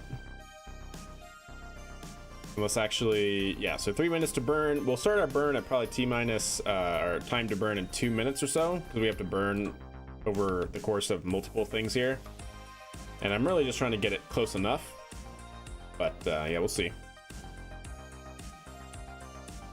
Is your upstage going to redirect itself so that it collides with the moon? No, because it doesn't have enough delta V to get it on its way. Hopefully we'll have enough delta V to maybe return it to deorbit around Kerbin, but I'm not sure yet. Yeah, I'll try to probably save it till it has like 20 meters per second of delta V remaining, and then we should be able to deorbit it from there. All right, coming up on the start of our burn. It's not going to be optimal, of course, but we're also don't have an optimal vehicle to do this, so. The space dolphins! I know, right?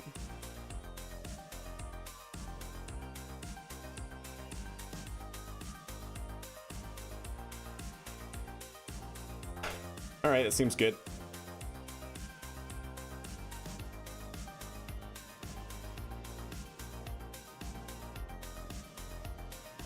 So we'll just go ahead and burn this stage down to where it has about 20 meters per second remaining.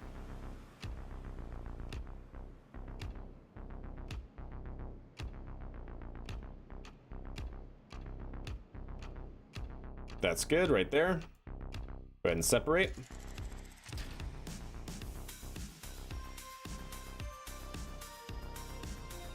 Okay.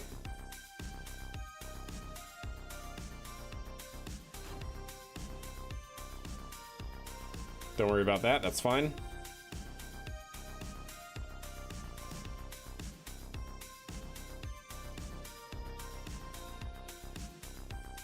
Hey, Snackless. Had to rescue my friend whose car died. The battery leads weren't tightened. Oh, yeah, I gotcha. Well, I'm glad you got it sorted out. Welcome back.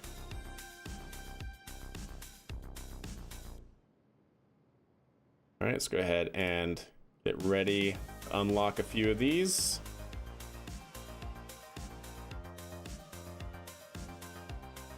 Looking good, though.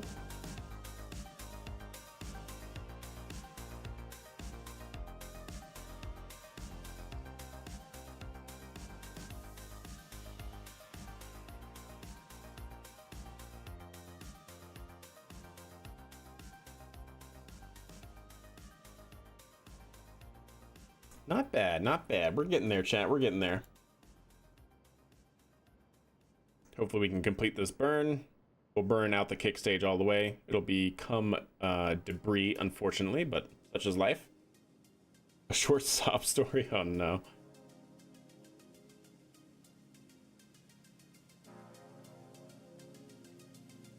Okay.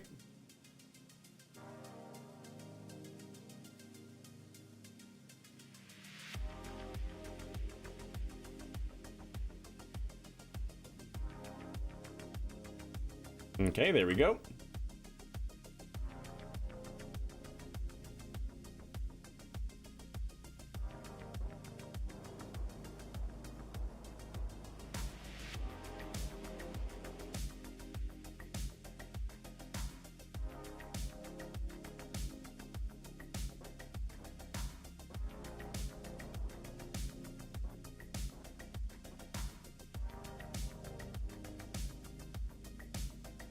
I launched a scan set to the moon, but I forgot gyroscopes and the panels were facing away from the sun, so it's a useless hunk of metal. Well, hopefully, shouldn't the orbit process? But yeah, I get the sentiment for sure. Okay, activate. Activate. You'll just have to time warp a lot.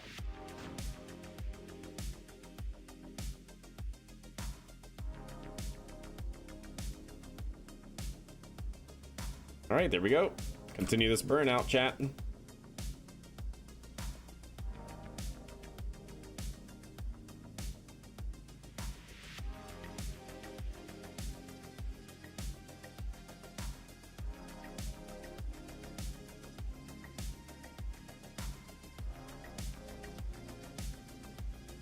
Ah, the orbit was polar. Ah, oh, for a ScanSat. Yeah, that makes sense. I see. Yeah, depending on your orbit plane.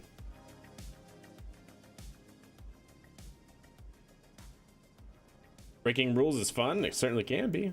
Rules are meant to be broken.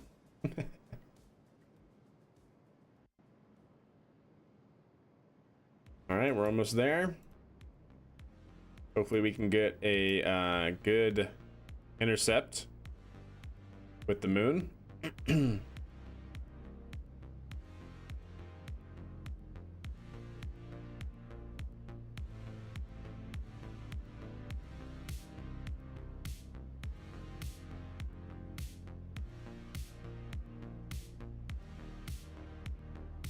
And uh-oh. It's frozen. It's frozen, chat. I don't like it. Oh no. Oh. Okay. Game? Please?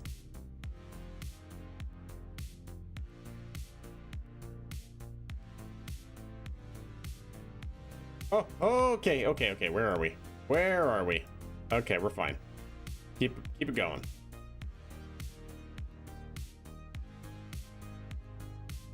$253, a little high, Let's bring it back. A little RCS.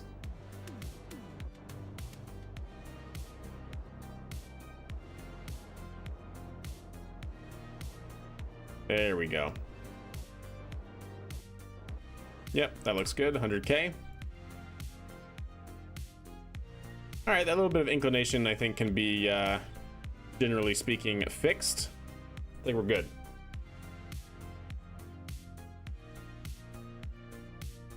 The internet rules? What kind of internet rules are you breaking?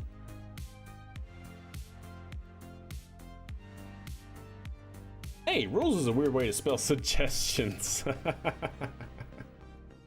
Yep. Yep. Please tell me this is still here. Okay, good at this. Whew. Could have been disastrous, chat. They are not locked. That's good. Okay. All right, we're in our coast period. Let's go ahead and extend solar panels. We're in our coast phase.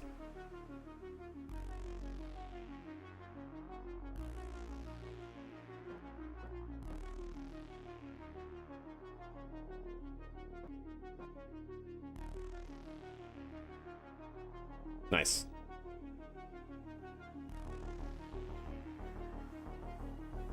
So did we already complete a contract, by the way? Didn't we have a contract to do a new station? Yeah, build a new orbital station around Kerbin. Have a facility supporting 5 Kerbals, maintain stability. Yeah, so we already did that one. That's good. How much was that for? 135,000, I like it. Cool. And now we're going to the moon.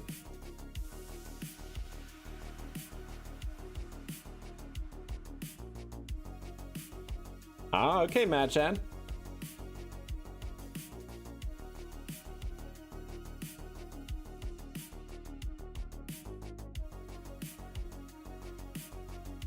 This lander is neat. I'm glad you like it.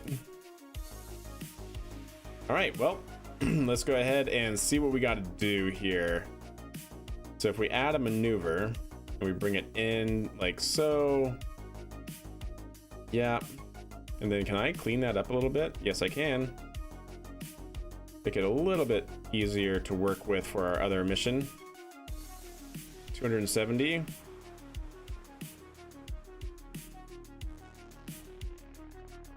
Something like that should be fine. And then I want to get to the moon arch, so then we'll have to clean up our inclination from this side a little bit. Maybe. But that seems pretty good. Nice, Mad Chat. I'm excited. The Dynamics Lander, indeed. Yes, it is. It definitely could take some inspiration from that. It's actually designed with this vehicle in mind, the Constellation NASA Mars Lander.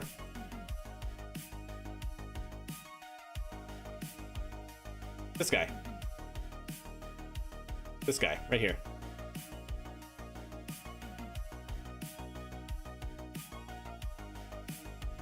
Oh, stop it. Where'd he go? No, science, why must you do this to me? But yeah, it's designed after this guy. The Constellation Lander. Basically, the Constellation Lander could be a very multi-purpose lander. See if I can find that picture. There it is. A little fuzzy, but it's a horizontal axis lander. You could basically retrofit it in terms of its internal volume with like a habitat, for example. It could carry rovers. It could carry an ascent stage, and so that's what we have developed in our KSP game here. This is our ascent stage off the surface.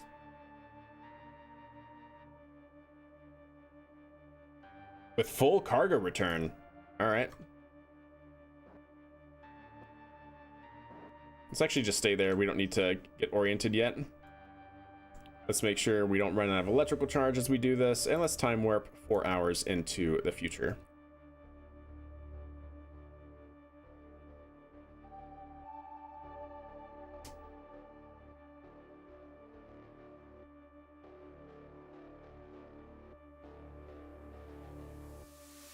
$16-ton limit with 4 of it being cargo is tight. Wait, what are you saying? Hold up. 16 oh, with 4 of it. I see. For a second there, I thought you were saying you were bringing. Yeah, I gotcha. No, you're good. You're good. Yeah, that would be pretty insane, Matt Chan. Yes, it would.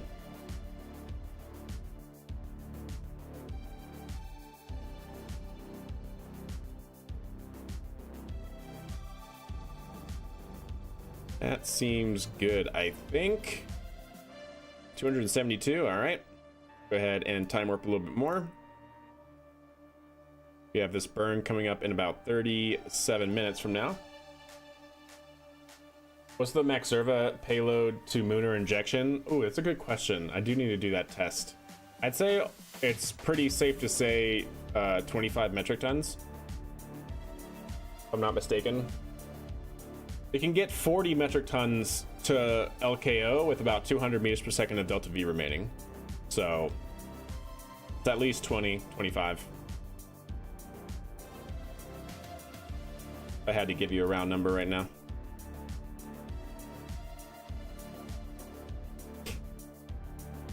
Again, the craft file is on Kerbalex if you wanted to do some testing.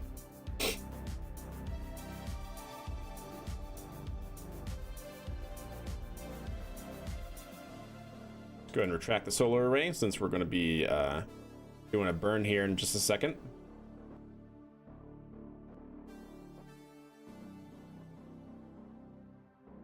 All right, nice.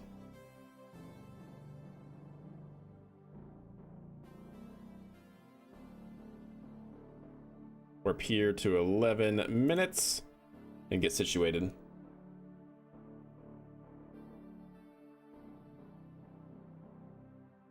There we go, 23 seconds to burn.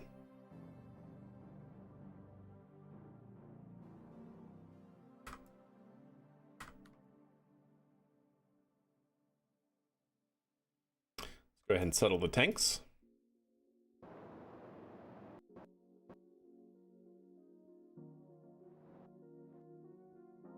And we'll start our burn.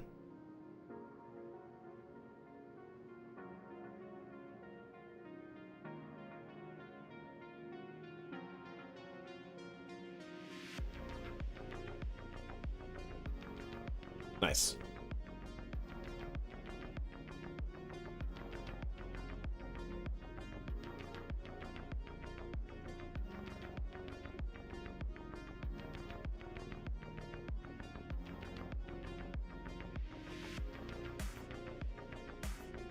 and shut down. All right, 102 by 100. I like it. I think that should be pretty good. Pretty easy. Pretty easy. So that should be DML 6, right? Let's go ahead and make sure we have the correct thing set up here.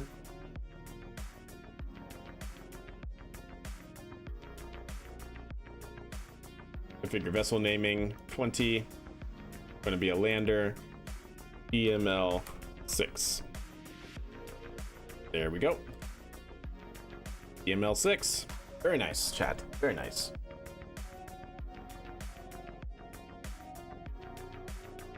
Is the reason you use light strips with the camera is to provide field of view illumination? Centurion, believe it or not, it's for the same reason I use light strips here. They are solely meant to look like struts or some sort of structural part. That's it. It's the only reason. I use light strips primarily to make them look like structural parts, structural pieces. That's it. Yeah, I actually usually just turn them off and turn them to a black color so they don't actually illuminate. I don't use light strips for lights, funny enough.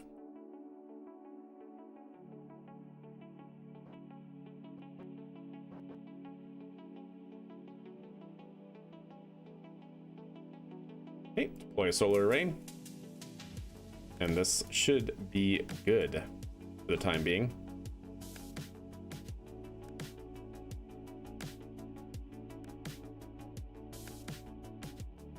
Planning on making an ISU base about 1 kilometer from my base and want a kind of realistic way of making it. How do I make lines or tubes for the ground? Kerbal Constructs does that? That's cool. I didn't know. Yeah, interesting. Yeah, fair enough. But there you go. Kerbal Constructs, I guess.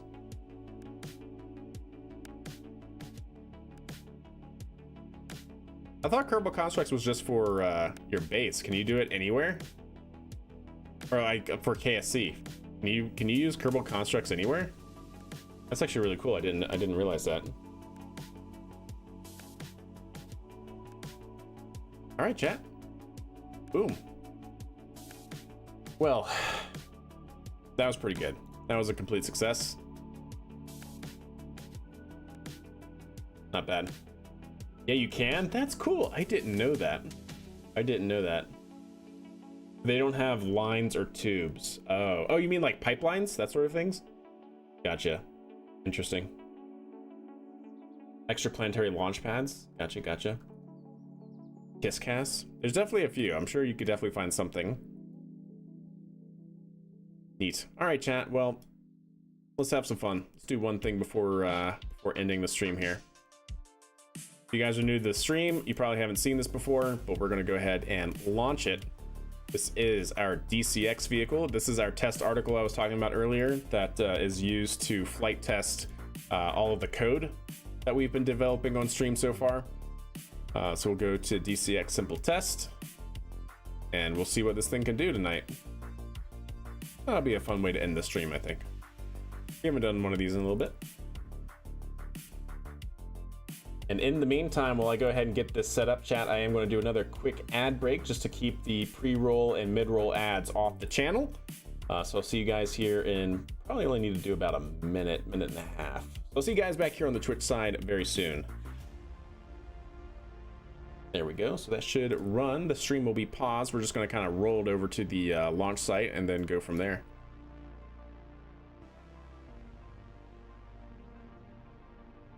Is that a rocket on a truck? You know it.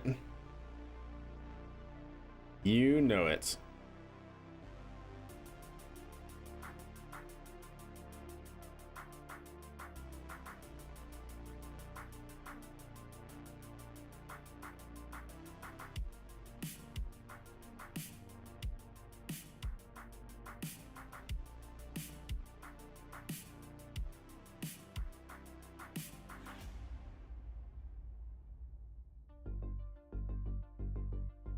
That's so cool. I'm glad you like it.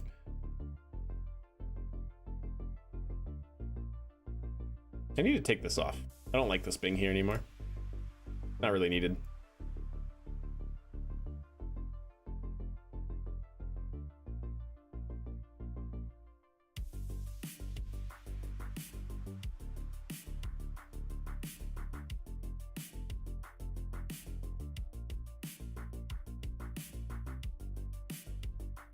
All right, we'll get this set up here on our test pad here.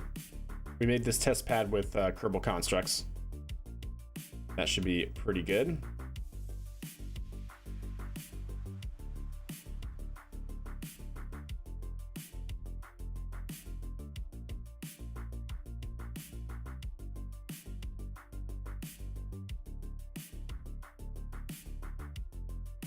Okay.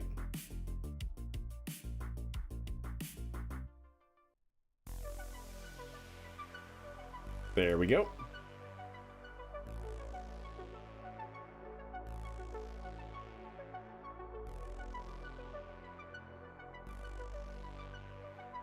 Go ahead and put the rocket down. Hey Alex, how are you? There we go.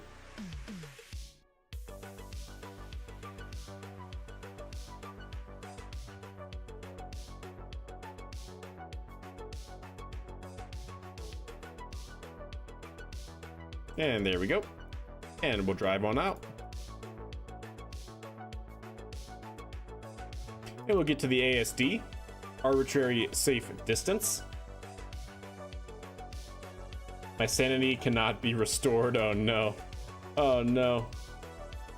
I finally swam before it gets cold. Nice. Yep, now is definitely the time.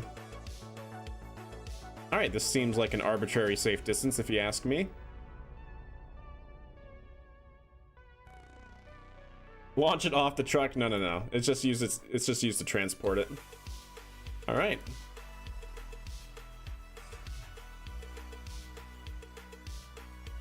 Oh no, chat. You know what I just realized?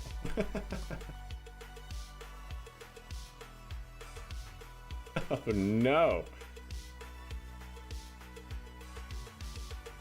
Okay, okay, stand by. Gotta go to the Space Center real quick. Hey Leo, how are you? Why are you transporting the rocket to the pad?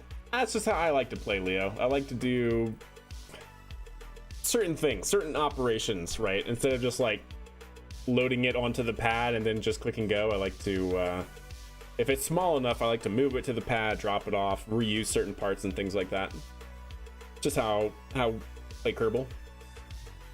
It's kind of for the lore, if you will, or for just the added story of what Kerbals do.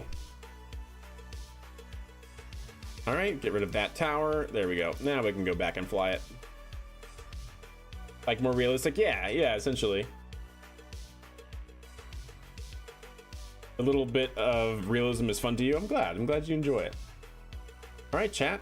Let's go ahead and see what this can do. So we have our Python code here loaded up and ready to go. This vehicle should be able to ideally hit an altitude of around 70 kilometers right above the Kármán line, and then come back and land at the pad all autonomously, hopefully.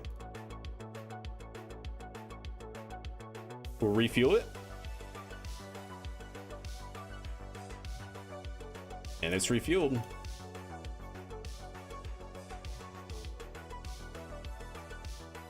Get the right camera angle. We got that camera. Wait, do I not have the camera angle at the bottom? Oh, it's this. This is the camera angle at the bottom of the vehicle. So we should have, that one is the docking port out the side. That's the wide angle view. That's the top, and that's the bottom. Cool, there we go. Nice. All right. Just making sure I have all my camera angles where I want them to be. So we'll go here, here. Yeah, good. Okay, perfect, chat. We'll start with this one because this is near the engines. I know it doesn't look like much right now, but I think we're go for launch, chat. I think we're go.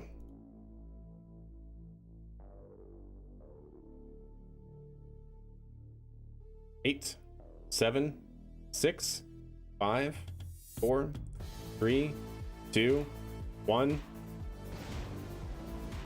Engine ignition. And vehicles away. Vehicle is looking good. All right, there we go, chat. So this is a wide angle camera on the very bottom of the rocket. Looking straight down, essentially. You're coding the launches? Yeah, yep. You're staying? I'm glad. I'm glad you like it. Yes, indeed. Yeah, we use Python through a mod called KRPC to automate a lot of our rocket launches. This vehicle right here is a test article that is designed to test basically automated landings. So the code that we have currently running takes it up to around 70 kilometers altitude. It will then belly flop in order to increase the surface area during re-entry to help slow it down during re-entry. It will then track the pad, use its body lift that it generates to basically almost skydive and dive towards the pad. And then once it gets near the pad, it'll verticate itself and land propulsively. So hopefully it does all of that autonomously and accurately, and we'll see just how well it does. So it should be going up to 70 kilometers, plus or minus 3 kilometers.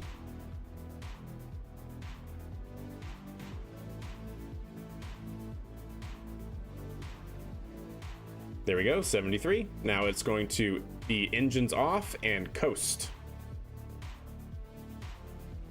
Hey, look, it's Jewel. It's Jewel right there. Nice. Here's our side view, our wide angle lens out of the docking port. Arbitrary safe distance. There is a story about the Brits testing their 10-ton Grand Slam bomb. They placed the camera in the center of the target as they figured that was the least likely impact point. You can guess where the impact was. They didn't recover the camera. Nice. Very nice. Yep. That's what we use in our save, the arbitrary safe distance. Yeah, so I'm in the aerospace engineering field. Oh wow. Look how tiny Kerbin is, chat. It's a wide angle lens. But yeah, I'm in the aerospace industry, and my day job is coding spacecraft communications and GNC, or guidance, navigation, and control.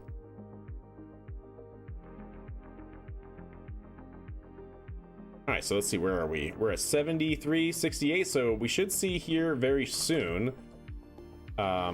Basically from this view, the engines are going to be activated to essentially do a quick little hover, and then it should start verticating, not verticating, going horizontal. Basically doing a belly flop. I've learned today that I'm quite bad at launching things. I blame being out of practice. Hey, fair enough. Fair enough.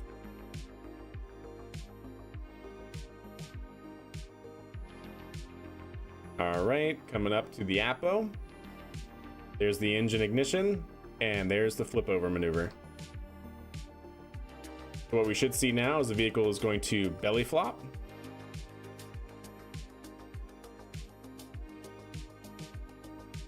Nice. Yeah, I know, right? Yeah, the camera angle's pretty nutty.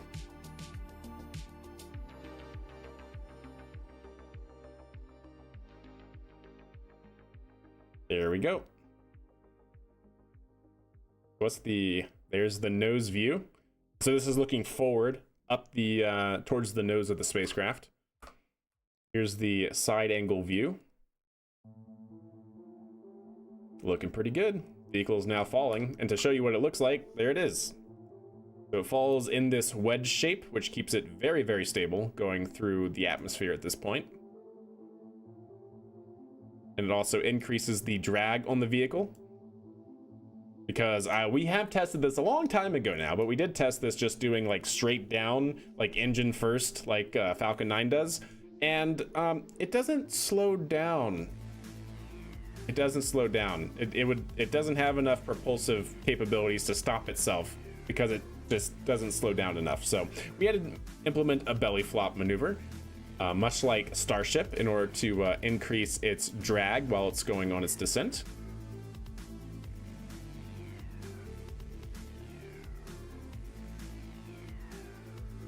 Looking good though.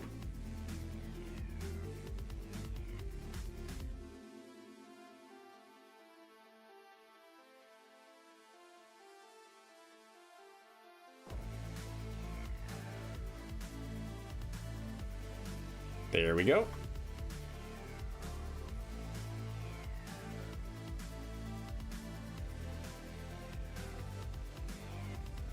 Not bad. Vehicle is pitching up, trying to maintain its horizontal velocity. It is tracking the pad currently. That's our landing point. Well, that's not, but that little pad part right there, that's our landing point. So it's tracking that. It's now going to move into an orientation that allows it to maximize its lifting body, or its body lift. And now it is moving towards the pad, starting to pitch up to try and slow down.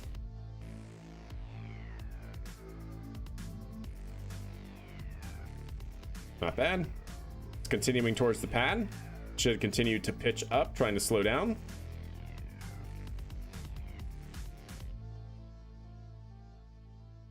Yep, it's moving. Heading down. It's going to continue pitching up, trying to slow down. It is probably going to overshoot a small amount. There it goes, completely vertical, trying to stop itself from overshooting, but it's still probably going to overshoot a small amount, which is totally fine. Looking good. Aiming towards the pad. Aiming towards the pad. Looking good. Looking good. And once it hits 1500, it should verticate. There it goes, going for a landing. Stand by for hover slam. Hover slam start. Uh-oh. Arbitrary safe distance might not be so arbitrary and safe. Oh no, it's gonna land over here. No, we can't. Move over. There we go. There we go. Stand by and safe. Not bad. A little bit off, but not too bad. Let's see, what was our end result? We were 180 meters away from the center of the pad. 180 meters, not too bad. Not too bad with just some PID controllers. Not bad. And there, wait.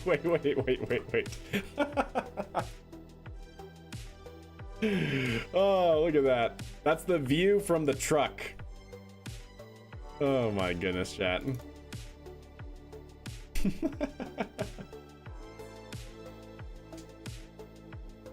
Thank you for reminding me that 1080p 30 is always better than 1080p 60 on Twitch. I can see what's happening on screen during movement. Wait, is that sarcasm? I hope it's not sarcasm, but indeed. Don't try that over water. Yeah, don't try that over water. You're trying to land it back on the launch pad? Yeah, basically. I mean, that's our targeted landing zone. Like the closer we can make it to that black scorch mark, the better. But, you know, pretty happy. It went up 70 kilometers and came back and landed within 180. Not too bad. Negative, sir? Okay, cool. Just making sure. Okay, just making sure. But yeah. So the whole point of this chat, right, is we can go back to this vehicle. And this is the truck that is designed to, you know, basically put it on its back and then move it. So it should be a fully reusable system.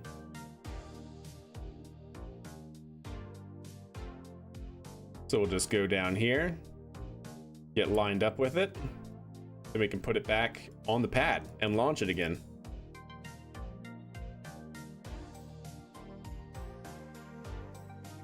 That's the goal anyways. That's the whole perceived way to operate this vehicle. It's gonna be on this hill here, which might make this difficult, but we'll try it. I know. Come on, you can do it. You can do it. You're fine. This is fine, right, chat? Totally fine. There we go. And then we should just be able to...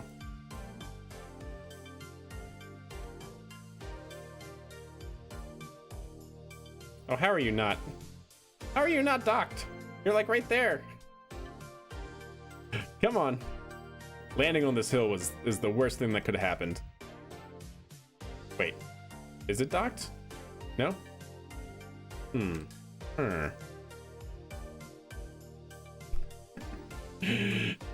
This vehicle is not showing what it's capable of. Ah, that's perfect. Anyways, chat, that's what that's kind of supposed to work. If it landed on the actual pad that it was supposed to land on, we could have picked it up and put it back and launched it again. But anyways, that is unfortunately gonna have to do it for me tonight, chat. It's been a long day and I gotta get up in about 6 hours for work. So I hope you guys enjoyed the stream. We will be back tomorrow, Monday, with another stream where we're going to continue that Mooner mission. It's the first time you did that. No, not the first time I've done that particular one. But I do want to, basically, I have a roadmap, if you will, on what I want to do with all of the coding stuff. And I want to get to the point where we can do orbital class rockets landing back at the pad, or even like a drone ship like Falcon 9. But yeah, that's kind of where I want to get to with the code. And, you know, we're in the early stages. That's all there is to it. Twitch bitrate is low, so that 1080 60p is usually too much data to send. Yeah, my internet unfortunately isn't the best, so I definitely don't want to do the 60 frames. But anyways, chat, much love to all of you. I hope you guys enjoyed the stream. We're gonna be back here Monday, so in like, I don't know, 20 hours from now or something like that. We're gonna continue that Mooner mission and get that fixed up and finalized, and then we'll see what trouble we can get into from there. But much love to all you all. Have a great Monday if I don't see you. And yeah, catch you guys on the flip flop.